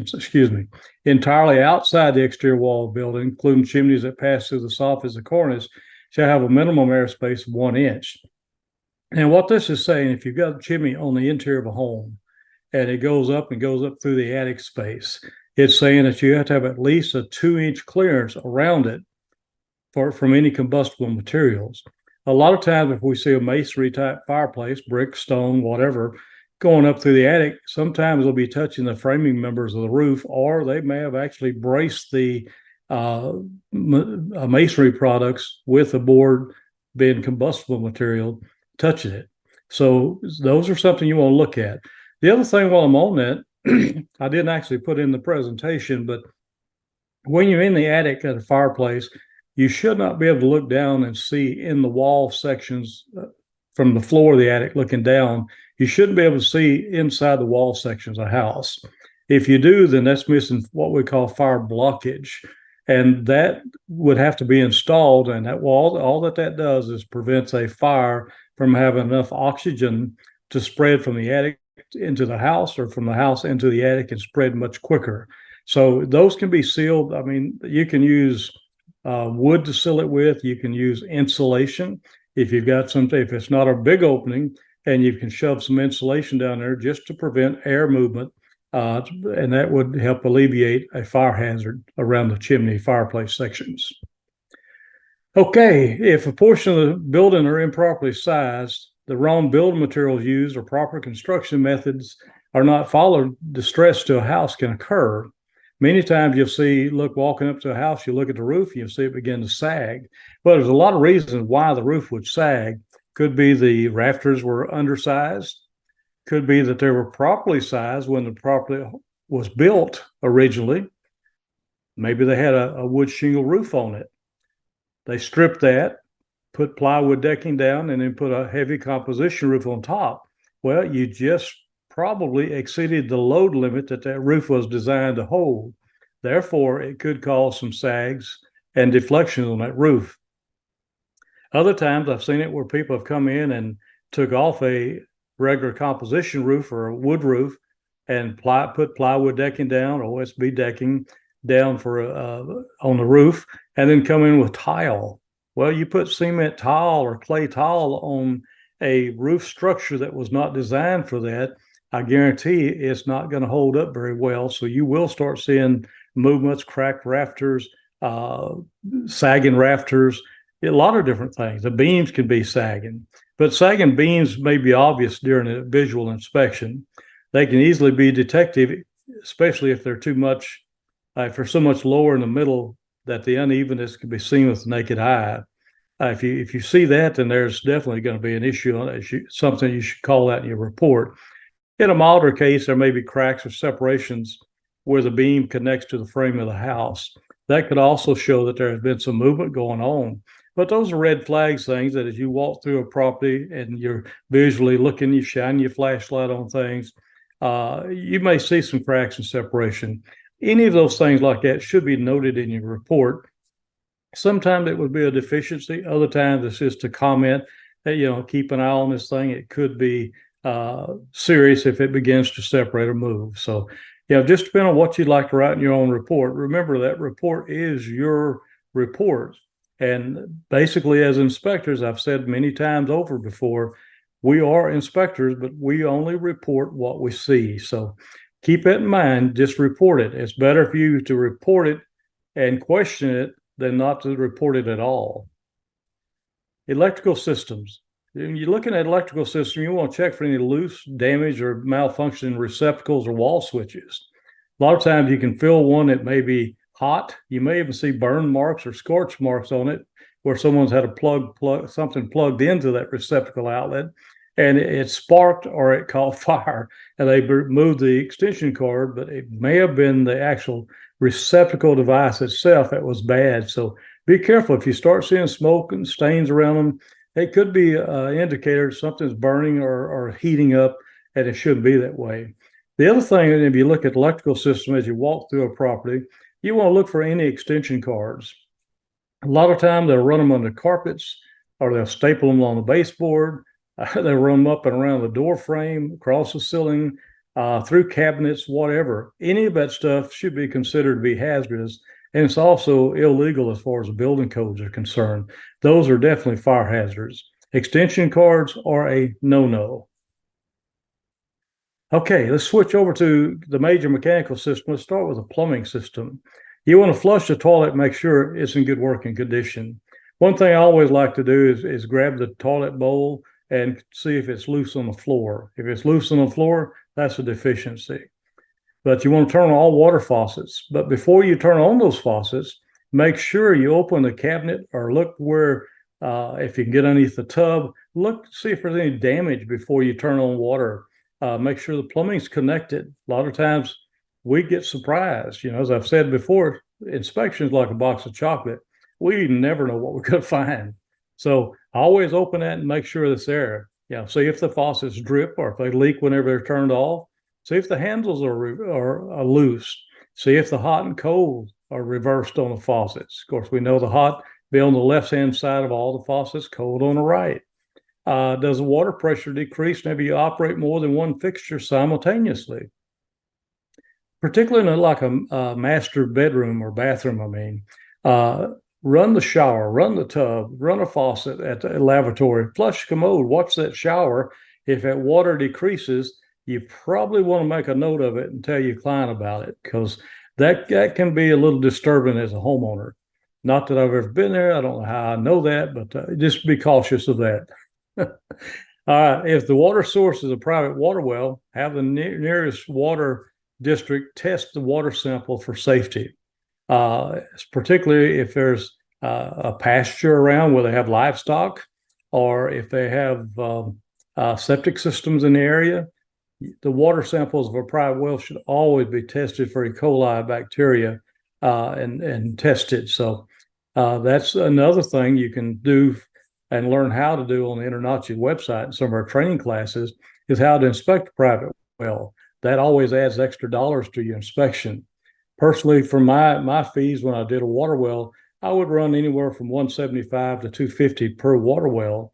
And then I would also take the water sample and run it to a laboratory. I popped it for another $125 just for the water test. My lab that tested it only charged me like $15. But I charge because of my time and my expenses of driving to the lab, dropping it all, interpreting what the water well results were, and then sending it back to the client on my letterhead with my name signed to it. So be careful. Another thing I want to talk about while we're on the plumbing system, we talk about running all the water. Make sure you've got water flow. One major thing I will tell you, never leave the water running and walk away from it. A lot of times, and I've had complaints just recently here in the state where one inspector was running water in a bathtub upstairs, and he left it running and went outside to do his exterior inspection. Well, you can guess what happened. The tub overflowed, caused all whole kind of property damage. And of course, that inspector got in trouble with our state agency. Plus, the insurance probably is going to be involved in it to make the thing pay off. But never run off and leave water running. I had a client one time that I was doing an inspection, very nice home out in the kind of a ritzy area of the Houston market. And she wanted to run all the bathtubs, fill them up with water to see if they would hold water. And I asked her, so why do you want to fill them up with water? You know, can I run 3 or 4 inches with a stopper in, make sure it's stopped and it holds the water, and then make sure it drains well? No, I want to fill them completely up. Well, I told her I would not do that because it would be time consuming. And this was a large house. I've got 6 or 8 bathrooms, bathtubs. And I said, I'm not going to do that. I'll do my tests I normally do and let it go. Well, this lady took off on her own after I went through and did my inspection. She was filling up bathtubs. And yes, you can guess what happened. She ran off and left the bathtub running while I was downstairs going over my report with them at the end of the inspection. explaining the things that I had found, we heard water dripping through the ceiling in rooms next door to us. I looked at her. I said, "Did you leave water running in a bathtub?" She said, "Oh my goodness, I did." So she runs up, shuts the water off. But in the meantime, the water came through the drywall ceilings, and I mean, it was flooding. And downstairs, we had wood floors on screeds. That was expensive wood floors. Water got up underneath that floor and all over the floor. And even though we tried our best to get towels and mop it up, the damage are already done. So she admitted it, and they had to pay for the damage to it. But always, we can't watch the clients every step of the way whenever they go into an inspection with us. But be careful if you think they're going to do something like that. You might want to just kind of go behind and double check, even though it's more work on your part. Sometimes you can save an issue that this one calls for us. So just keep that in mind as you go around your inspection. Just a red flag, watch your clients. Okay, plumbing system. When a property has a water well, it's vitally important that have the owner have the water tested for bacteria. Water may contain contaminants with bacteria, and the owner may not know about the contamination. If the bacteria has been building up for years, the owner's bodies could have built up an immunity to those bacteria. But the new people moving into the house, they may get sick right off the bat. So be careful as you do water wells. Like I said, have them tested, the water tested, and see what happens. Plumbing system. Does the water heater have a temperature pressure release valve, a TPRV? If not, that's a red flag item. That TPRV is just for that. It's for pressure buildup that can pop off and escape should the water heater overheat. Is the water heater 18 inches off the floor of a garage or a room adjacent to the garage? And it really doesn't matter, guys and gals, if it's electric or gas, the water heaters should be treated the same. And when we say 18 inches off the floor of a room adjacent to the garage, this is talking about having an attached garage on the home. If you have to walk through from the garage into the door going into the house, and that's the utility room or place where the water heater is located, that water heater at that stage should be raised 18 inches off the floor. The other thing on the water heater, make sure it has a overflow pan and it has a drain line that exits to the outdoors. On those temperature pressure release valves, a lot of times we test those and make sure that they function. An issue comes up with them, a lot of times they do not reseat, meaning they won't reset themselves, but they'll continue to leak after you've tested it. Sometimes you can tap on them lightly with a screwdriver handle or something and make them reseat. But if you can't see where the drain pipe for that temperature pressure release valve exits outside the house, and you can see the entire drain line, I recommend that you do not test those TP or valves. However, you should report that to your client. Most valve manufacturers say those valves are to be replaced every 2 years. You and I both know the homeowner's not going to replace those TMP valves until something goes wrong. So you testing it on a 5 or 6 or 10-year-old water heater, chances of it reseating and not leaking after you test it, probably slim. So be careful on those. Remember on the water heater, I'll tell you, we used to use the term the two-door rule. The two-door rule, the water heater must be elevated if you walk from the garage into a house. But when you walk through 2 doors, in other words, if you walk in the garage, open the door, go into a room, that would be a room. Then there's another door that goes into the house. That's a 2-door rule. After that second door, the water heater can sit on the floor of the property. But if it's before any of those 2 doors, the water heater has to be elevated at least 18 inches off the floor. That is a fire hazard that you should be aware of and be careful on. Realtors will tell you, and I've had them many times in my career, but that's an electric water heater. It doesn't have to be elevated. Well, yes, it does. There is an element on the bottom of that water heater, just like there's a flame on the gas water heater. The element, one spark, if there's a gasoline in the garage, it goes, the fumes get to that electric heater and it kicks on. That can cause a spark, and of course, there's an explosion. That's the reason for it. It's a safety issue. Garage, we store a lot of stuff in garages. And a lot of the stuff we put in there, we don't stop to think that it could be combustible, but it can be. Even if a car leaked a little bit of fuel, that little bit of fuel could cause the water heater to ignite, cause a house fire, explosion, or maybe even worse. So please be careful on that. Don't get caught on missing something like that, because that is definitely a red flag for you. Okay, heating system. Locate the thermostat, set the thermostat to heat, increase the setting to 10 degrees higher than the present temperature reading on the thermostat. At that stage, the furnace should ignite and start to pump warm air through the room. You can measure that. I suggest you measure the heat and air in all the rooms to see if the flow and the heat temperature difference, cooling temperature, whichever one you're doing, is the same in the room and how much variance there would be. Move the switch from heat to off. Wait approximately 20 minutes. Let the thing cool off for just a little bit, and turn the thermostat back to the cool part.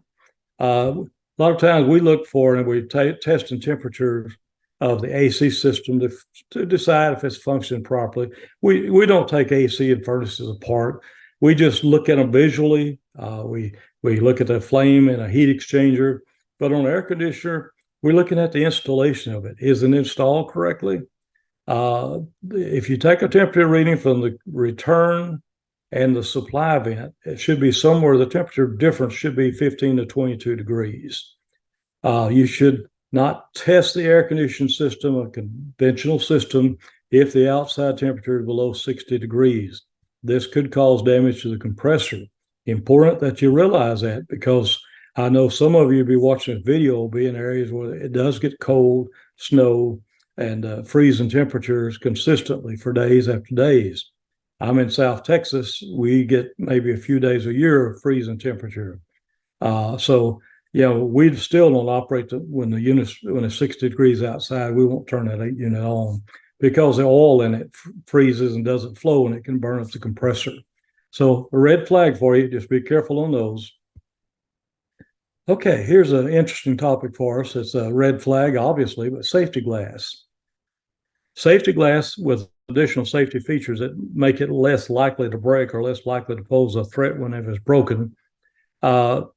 We consider those to be safety glass. Common designs include toughened glass, laminated glass, wire mesh glass, and toughened glass was invented in 1874, according to the Wikipedia subject on it. And the safety glass is something you want to look for at certain places that we'll look for as we go through inspection. I'm going to try to go through some of this and show you those locations to see if I can clarify where you should find safety glass. These are just some of them. Large window panes. You've got large, big pieces of glass, bay windows type, large pieces of glass, large patio sliding doors, windows that are next to doors, sliding glass doors, other doors that have glass, shower doors. That's a biggie. Shower surround glass is a biggie. Mirrors that are all subject to human impact. They all pose a potential safety hazard if they broke. Many times you'll find people glue mirrors on the wall for exercise rooms or whatever. Those mirrors, if they're not marked for safety glass, they probably aren't. And that's something you should write up, because if someone were to fall or get shoved or somehow hit that glass and it breaks, that's going to be broken into big shards of glass. It can cut them. I mean, it can be fatal. But all glass elements of a home located within 18 inches of the floor are to be safety or tempered glass. Tempered glass is 2 to 4 times stronger than ordinary glass. Tempered glass will shatter into pebbles instead of breaking into slivers. Those slivers is what will hurt you and cause someone to really, that could be fatally injured.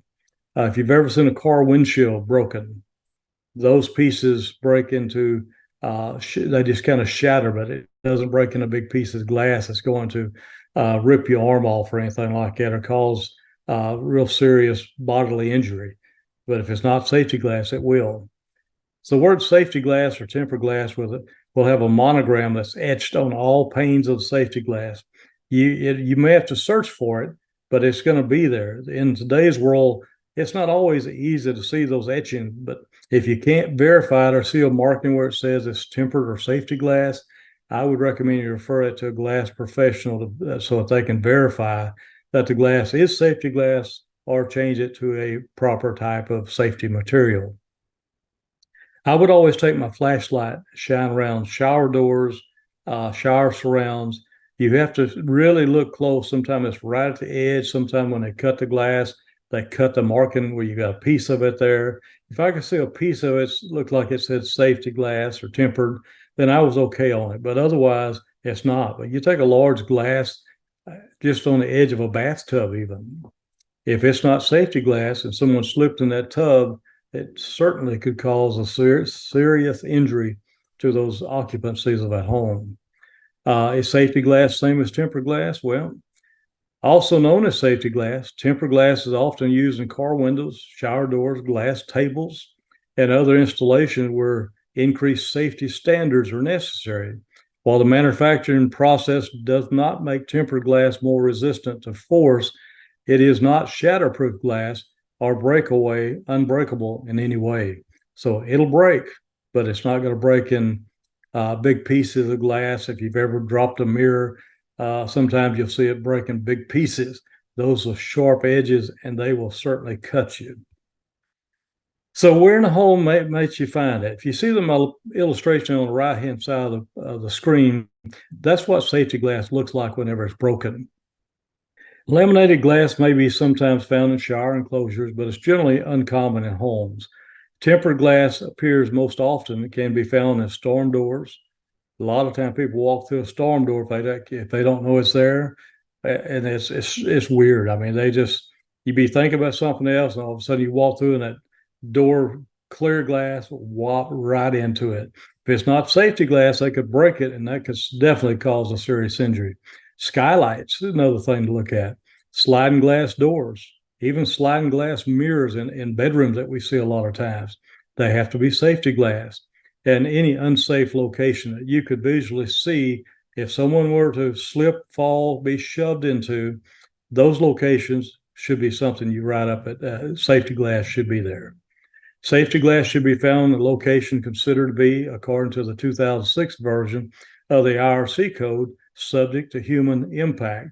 And it doesn't matter if it's 2006 or the 2023 codes.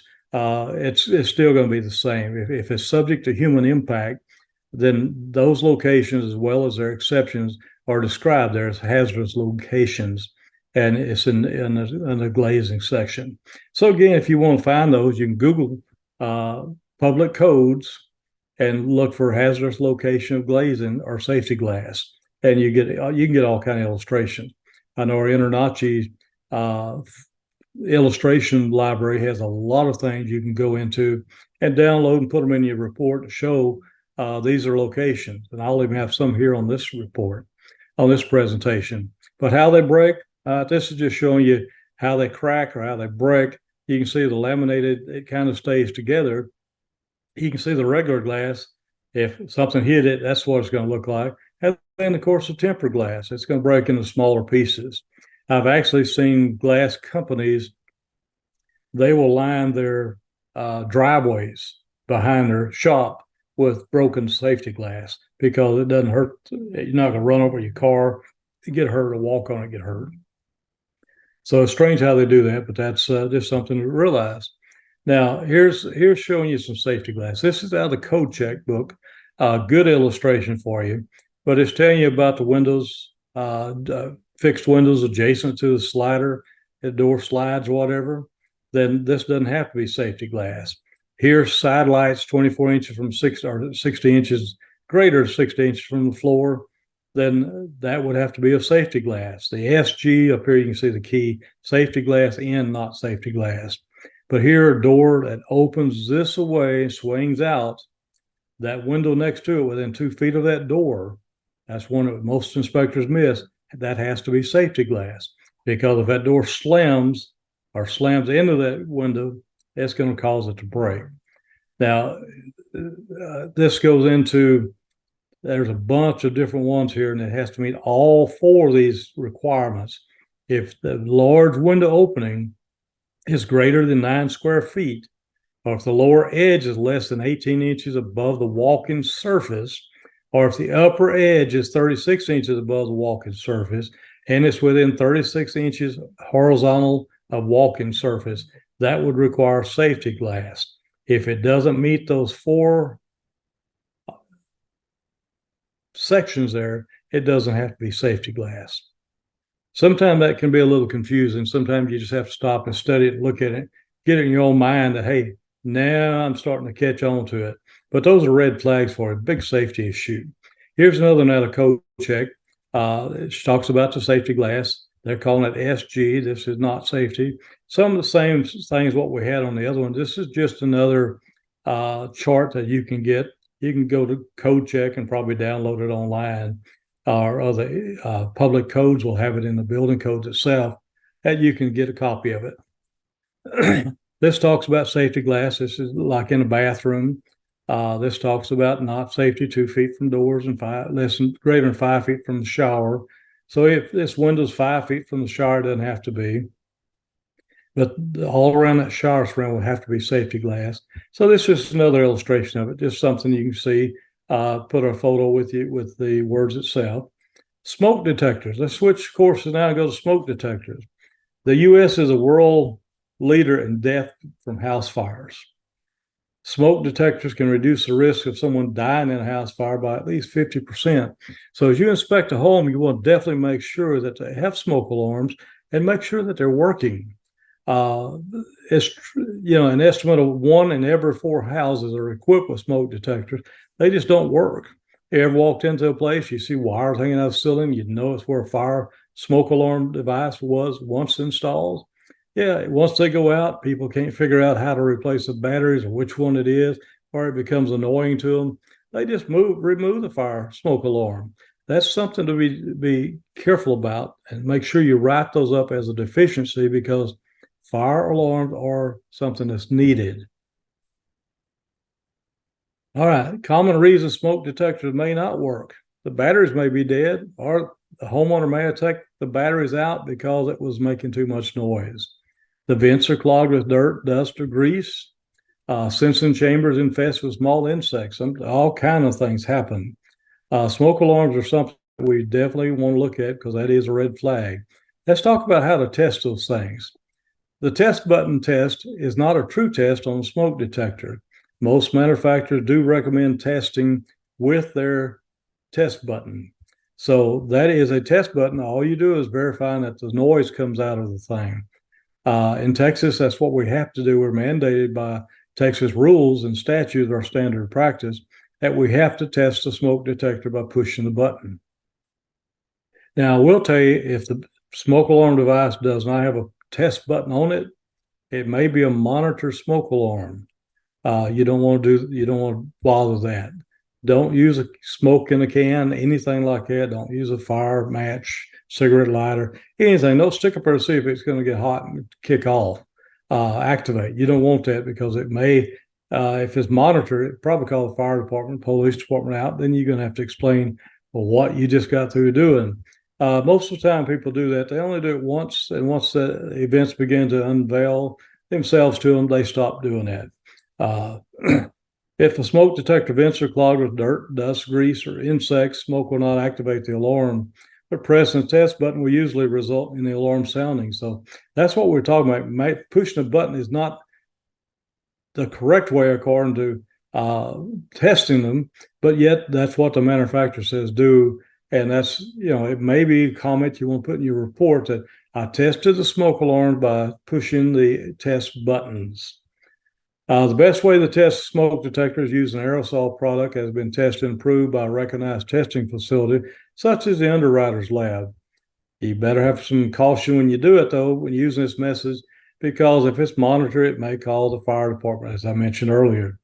By doing this simple test, you can find out if your smoke detectors is in one of the 16 million homes in America that are estimated to have faulty smoke detectors. So that it's your inspection. You can go as far as you want to by testing the thing. Test buttons usually is the best way. The replacement batteries and smoke alarms. The battery and smoke detector should be changed no less than once a year.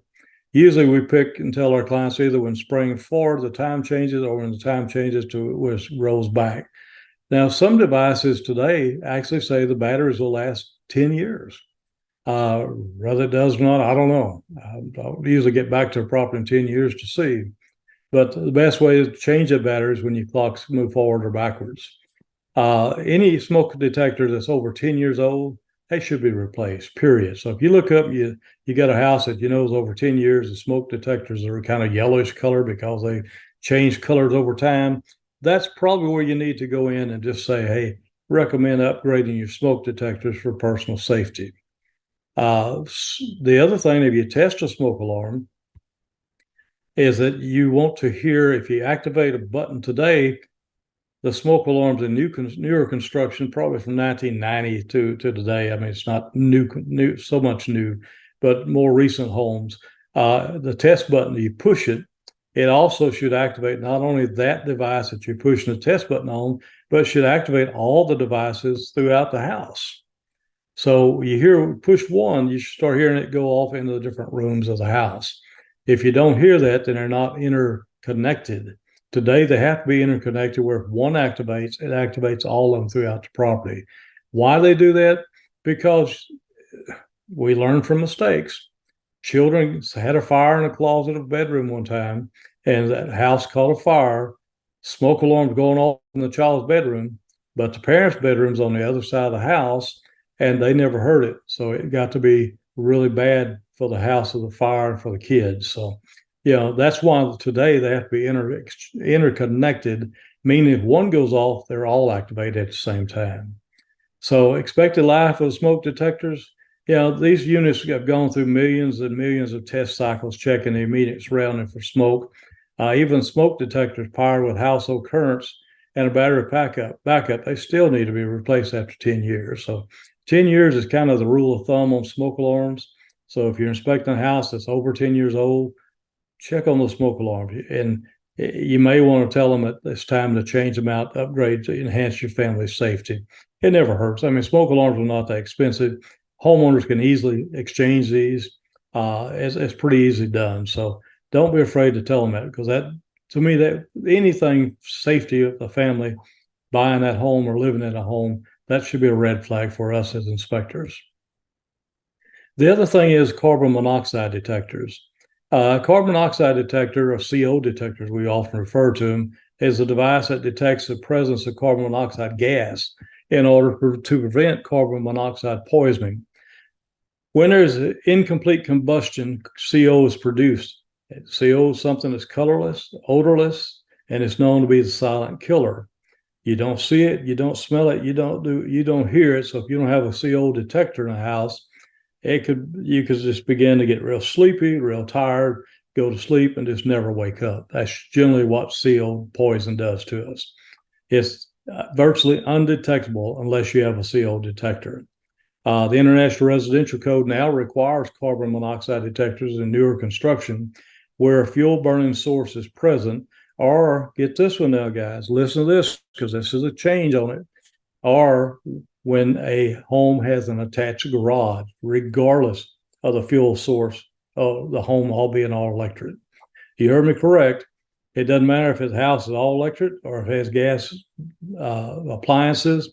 Either one, if it has an attached garage to the home, today it requires carbon monoxide detectors.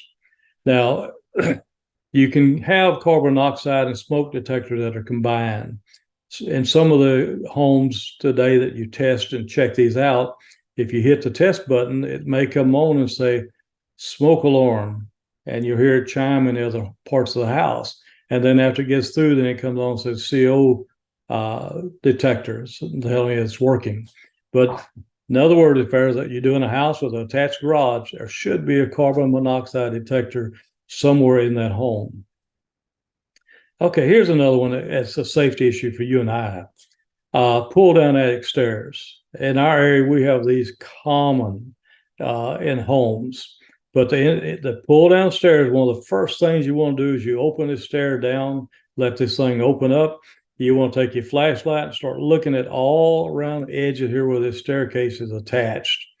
Pull down stairs should be installed with 16 penny nails or 1/4 inch, 3-inch long lag bolts. Anything with a screw head to it is an improper installation. 99% of the time we look at these attic stairs, someone has put it up with either drywall screws or deck screws. And neither one of those are designed to hold the weight to pull down if someone gets on these stairs. So if you see a head on it that has screws that you put a screwdriver to, that's an improper installation. Write it up.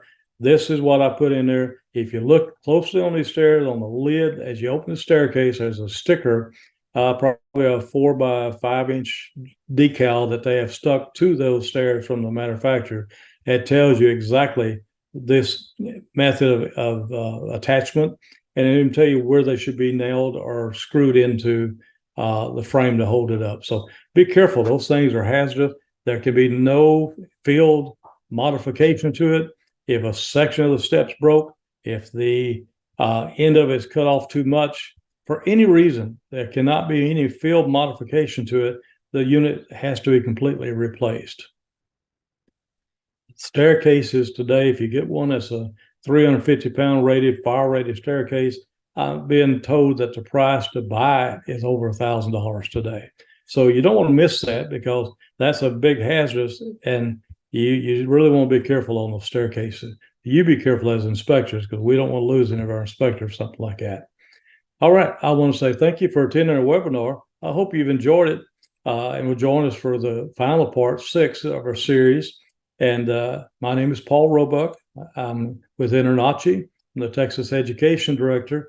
And if you want to email me your thoughts, or if you have comments, or if you'd like to know more about something that we've talked about, or maybe you have a new topic you'd like for me to present, email me. My email will be paul, Paul, at internachi.org. All right. Thanks for attending. I appreciate it. We'll see you next time. All right. We're back to the red flag inspection guide. This is our final part of a 6-part series. Again, you can email me with your questions or comments to paul@internachi.org, and I'll gladly answer and get back with you. Help you if any inspection topic you've got.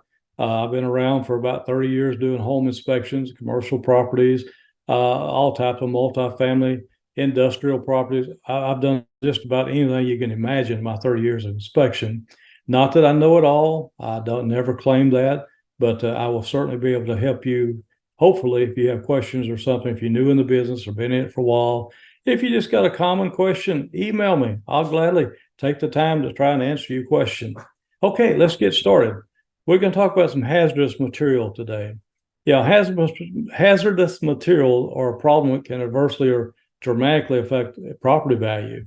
Every state's passed disclosure laws that institute stricter storage and cleanup regulations of toxic waste. All of us need to understand that there's hundreds of hazardous materials in our homes. Some homeowners will be unknowingly dump these harmful products on their property, bury them, whatever. And, we can only report what we see, but when hazardous materials are dumped onto our land instead of being disposed of properly, they eventually create problems with the land, and they create problems in our water system. So you got to be careful. Some hazardous product will recognize it, and I'll go through. Some of them you'll recognize the names I give you. Others, if it depends on what type of property it is. If you see signs that someone's been dumping something on the property, even motor oil, it could be hazardous. So that's something you need to make your client aware of. There are 4 major classifications of hazardous material. You have the corrosive, you have toxic, you have reactive, and ignitable. Corrosive materials slowly dissolve and wear away gradually. Corrosive material is a chemical compound that's safely contained in one type of container, usually a metal container. But if it's placed in a different type of container, it's going to eat through it, and it'll dissolve that container. So therefore, you're going to have some leaks. Toxic material almost always has a poison identification on the bottle, usually accompanied with a skull and crossbone symbol. So even if you can't see the whole label, if you see a skull and crossbone symbol, that's going to be something that should tell you it's hazardous material. In older properties, they use a product called chloridane, and that was for pest control. Chloridane was put under houses, pier and beams, and underneath slabs. The problem with that was it slowly just got into the soil, and it stays there forever. Another thing would be creosote that we treat all of our telephone poles or products that go into water. If you have creosote on the ground, that can be contamination. There's four major classification, though, as I said earlier. A reactive material is one that when the container is by itself is fine, but if you mix that product with another everyday product, there's a possibility of toxic gases or even an explosion. A ignitable material is very easy to identify, as a container will have an explosive or flammable warning symbol, label, or sign on it, and that would tell you that it's flammable material. Any of those type products you start seeing around a house would be something you probably want to talk to your home buyer about, let her be aware of it. Here's something that comes up in homes a lot of times, though: asbestos. Interested homeowners and prospective purchasers can obtain information concerning asbestos from the U.S. Consumer Protection Safety Commission and the U.S. Environmental Protection, EPA. This is a comment you may want to put in your report as first paragraph here. If you suspect there's asbestos, you can tell the client to further evaluate that. And these are areas they can go to learn more about it. Asbestos is a mineral fiber found in rocks. There are several kinds of asbestos fibers, though, all of which are fire resistant and they're not easily destroyed or degraded by natural process. That's why asbestos is so hard to have removed and disposed of, and it's costly. But asbestos has been shown to cause cancer of the lung and stomach, according to studies of workers and others exposed to asbestos. There's no level of exposure to asbestos fibers that experts can assure us is completely safe. That's why it's a red flag for us as inspectors and for homeowners buying a property. Asbestos is something you can research. It covers a lot of different material. A lot of times we put up this ceilings where we staple tiles up to the ceiling, and that had asbestos in it. A lot of vinyl flooring had asbestos in it. Siding around the outside of the house had asbestos. And believe it or not, that asbestos siding on homes seems to last forever, and it's asbestos. So, and if anyone wants to get rid of it, then a lot of times they have to go through Environmental Protection Agency, and someone has to be certified, licensed, qualified to dispose of asbestos materials. Asbestos has been used in a wide range of products, household, building material, such as appliances, ceiling tile covering, wall and pipe covering, floor tiles, and some roofing materials even. Basically, asbestos has been in products for four reasons. It was to strengthen it, the product's material, for thermal insulation within a product, for thermal and acoustical installation, even decoration on exposed surfaces, and for fire protection. Asbestos was a good fire protection. Sometimes we say things will last 50 years. Asbestos is one of those that we didn't know what it was 50 years ago, but all of a sudden it starts proving itself as being a hazardous material. If you're inspecting older homes, you may find asbestos roof coverings and asbestos wall coverings. If you suspect that, you probably should let your client know that that is considered today to be a hazardous material. Until 1970, many types of building products and insulation materials used in homes contained asbestos. Asbestos was banned in 1977. So those two dates are dates you should consider whenever you're inspecting a home. Was it built before 1977? Was it built during the 1970s? If so, then there may be concerns as you go into a property that you look out and see if there's asbestos. And again, like I said, you can Google it and find asbestos products online if you need a visual to see what these things look like. But asbestos is considered to be a hazardous material. Another one is some of the asbestos insulation material. This resembles rocky gravel. It's installed by pouring it into a desired location. Insulators, also called as loose fill or blown-in insulation. Colors to look out for in these pebbles are grayish, brown, or silver gold. Yeah, it's dangerous to spend too much time trying to identify the mineral. Inhaling of its toxic fibers can cause latent illnesses and cancer like mesothelioma. Got that out finally. That's a tongue twister. This is kind of what it looks like. You see my picture on the screen. It's loose fill. It's known as blown-in insulation because that's how they blowed it in or poured it in, if you would. The type of asbestos insulation is fluffy, it's loose, it's lumpy, and has a texture that is granular. Different from most bat and blanket insulation because it doesn't have paper or any other type of backing materials on it. You can see from the picture. I mean, I think you'll notice it as you get into a house. I think you'll be ready to see that.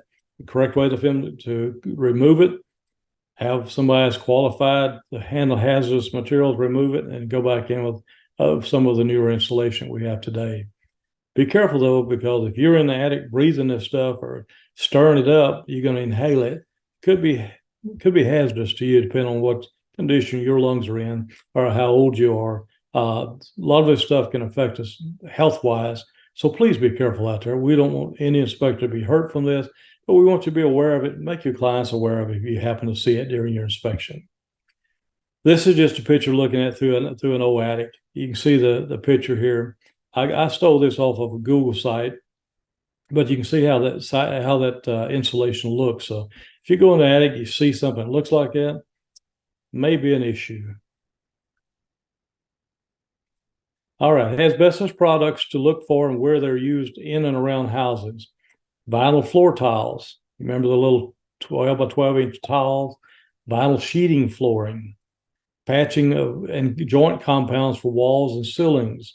Textured paints, steam pipes, boilers, furnace ducts. Resilient floor tiles, cement sheets, millboard, paper, door gaskets, soundproofing, decorative materials, asbestos cement roofing, shingles and siding, artificial ash and embers. Talking about being in a fireplace. A lot of that stuff is asbestos because it doesn't burn. So it can get hot, turn red, but it doesn't burn. Some toxic waste, though, can be highly toxic and long-lived.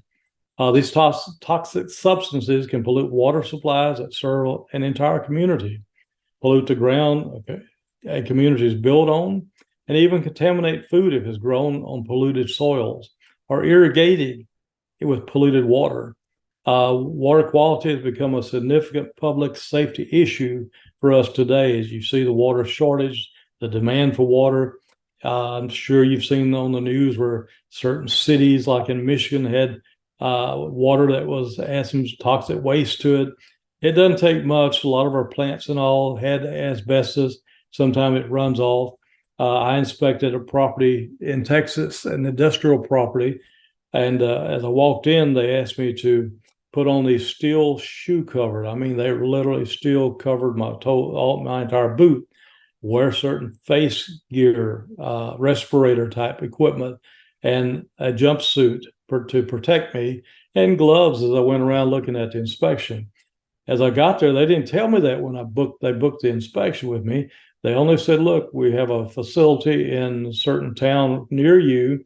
We'd like for you to go out and inspect it and tell us if it's a building that we could use in case a hurricane or tornado shut us down in the Houston area.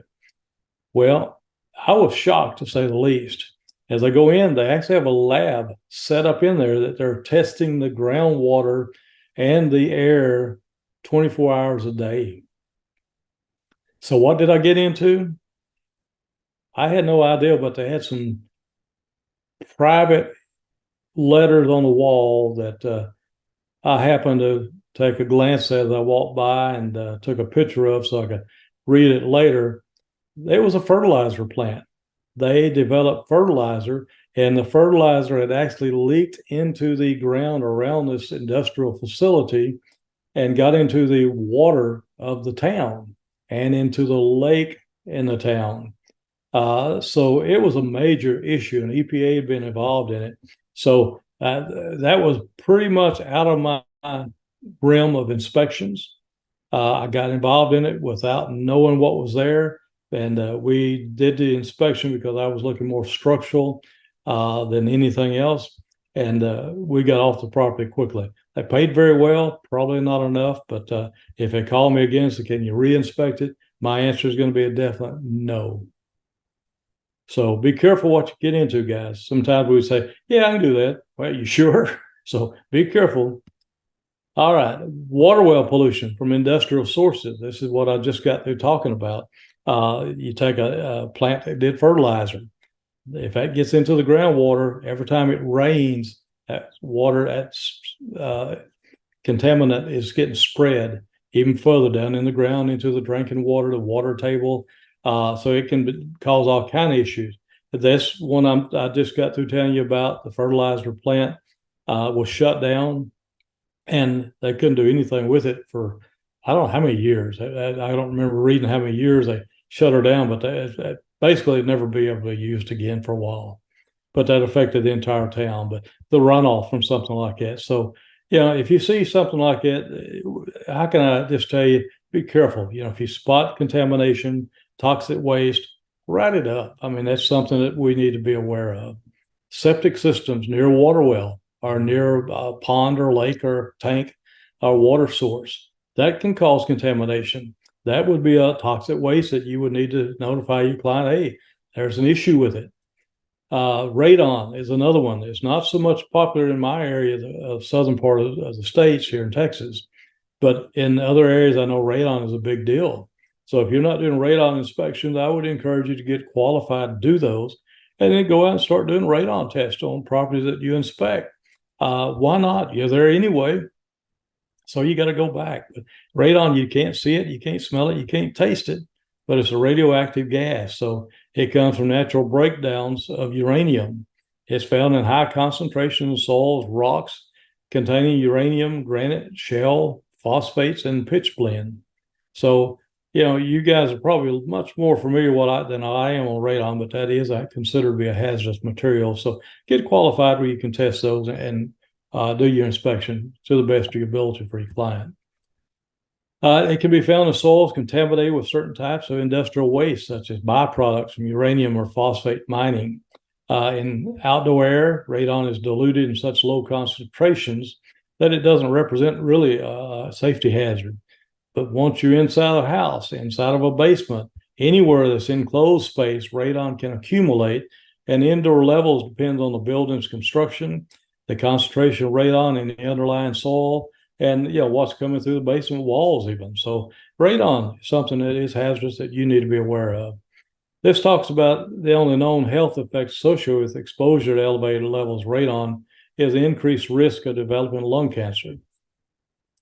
Not everyone's exposed to elevated levels of radon will develop lung cancer, of course, and the time between exposure and the onset of disease, it can vary to many, many years. Radon's always been present in the air. Concerns about elevated indoor concentration first arose in the late 1960s when houses were found in the West to have been built where materials contaminated by waste from uranium mines. So you don't know where a house is being built at or what happened around it. Sometimes things change, but they change because they created problems and the plants got shut down and moved, but yet the houses were built on contaminated soil. So radon testing, very important. Cases of high indoor radon levels resulting from industrial activity have been found in many parts of our country. We have only recently become aware, however, that houses in various parts of the U.S. may have high indoor radon levels caused by natural deposits of uranium in the soil in which the house was built. Most houses in the country are not likely to have a radon problem. In Texas, we have very little radon issues.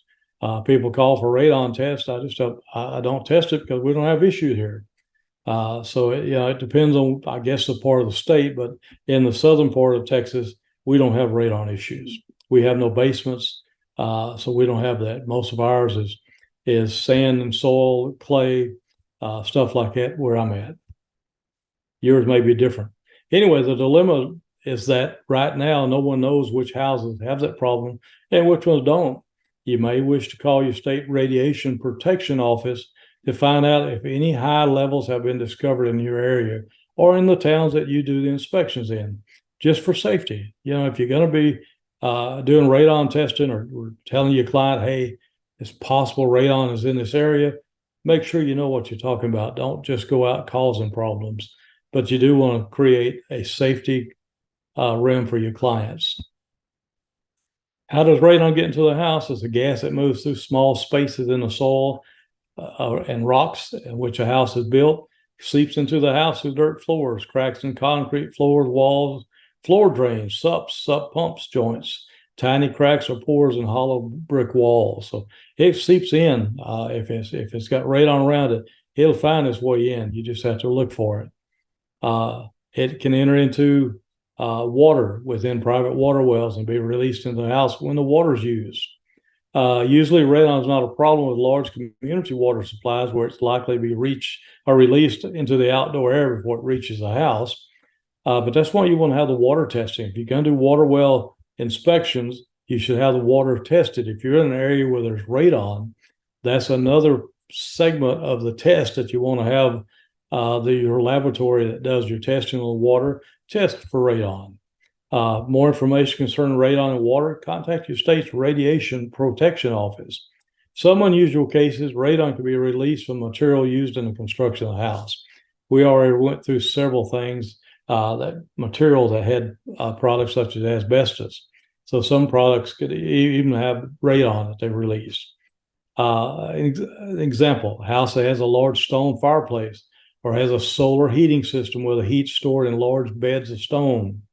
In general, building materials are not a major source of indoor radon, but since you can't see it or smell radon, special equipment has to be used in order to detect if there's radon present or not. They do have radon detectors. The two most popular detectors are the charcoal canister and the alpha track detector. Both devices are exposed to the air in your home for a specific period. Then they're sent to a lab for analysis. There are other techniques requiring operation by trained personnel that can also be used to measure radon levels, but those techniques may be more expensive than the devices mentioned above. Maybe beyond the scope of a home inspector, unless you're really into radon, and then that may be a valuable aspect for your inspection business. Underground storage tanks, hazardous waste. Pipes usually 2 to 2.5 inches diameter. These are emerging from the ground and capped or have a 180-degree elbow or bend. They're common for vent pipe for underground fuel and solvent tanks. You just don't know what may be in those tanks, but it could be hazardous material. Additional indicators of improperly disposed of toxic waste, all spots on the ground or areas that are dark brown to black where vegetables won't grow. Holes 2-3 inches in diameter in garage floors set so the fluid can flow into them. Substrate or a pit or reservoir serving to drain or the receptacles for any type of liquid. We don't know what type of liquids are going down there.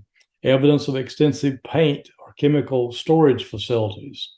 Evidence of facilities or equipment indicating mechanical or fabrication work at that location. I know not too far from me, there is a well, a deep drilled well at the state, and the EPA actually allows chemicals that they can't do anything else with that's hazardous. They will go in and pour that down in those holes. Believe it or not, there is a subdivision, a major subdivision right around this location that's probably about, for me, they're probably 10 miles. But those are deep wells. They have those deep wells scattered all around the U.S. where they dispose of chemicals that they can't do anything else with, but they're hazardous. They tell us that going down that deep doesn't cause a problem. We'll know in time. Additional indicators of improperly disposed toxic waste. Many states have regulations requiring removal of those tanks if they've not been used for 6 months or similar time period. They want them dug up, disposed of properly, and the ground properly treated. Evidence underground tanks can also trigger investigation of possible contamination. So if you find something that looks like, as I described earlier, the pipes extending out above the ground, it may be a buried tank. You don't know what's there. At the least, you can tell your client to check with a home property owner. Do they know what it is? If they don't know what it is either, they may want to just have testing done to make sure that they're safe buying that property. Okay, the potential of one being buried like it can be a very expensive problem. whoever owns the property today is the one that must pay for the cleanup. So if your client buys it and they're going to be responsible for the contamination, that can be extremely costly. Extremely costly. So you definitely want to make sure if you see underground storage tanks or the evidence of them, let your client know. I recommend further evaluation. Here's one that's common to us. I mean, we see this have for years, lead hazards from paint and from pipes. What is lead poisoning? Well, other than taking your bullet out and killing an animal, that lead will kill them. We're not talking about that, though. We're talking about lead poisoning that occurs when the body contains a high concentration of lead. Lead poisoning can cause paralysis, brain damage, and convulsion. When the lead paint first came out, I went and got certified as a lead paint or lead inspector. And what they told us is that children tend to absorb more lead than adults, and they're more likely to exhibit hand-to-mouth behavior. They also told us that what kids like to do was chew on windowsills. Well, I don't know about you, but I never had a child that I had chewing on a windowsill. My dog, maybe. My kid, no. But that was one of the things that they said happened in some low-income properties that had lead-based paint there. So lead-based paint was certainly an issue. But after all the tests, all the study that we had to do to get certified in this, ends up, they said if they paint over it, they conceal it, and it's no longer dangerous. So the lead paint issue became almost a moot point if someone painted the property. So if they started coming in, sanding things down, remodeling, lead dust got in the air, that began to create a problem. So if you have a house that's built in those time periods, it could be an issue that maybe you want to make sure you let your client know the age of the house. They could have had lead paint or may have. But lead hazards from pipes and paint, drinking water, it can become contaminated if it passes through lead pipes. In the late 1930s, lead water pipes were still being used. 1986, the Safe Drinking Water Act requires the use of lead-free solder, pipes, flux, and facilities connected to public water. So they started taking effect in 1986 to get rid of lead. And that's a long time we had lead and people had lead in their bodies.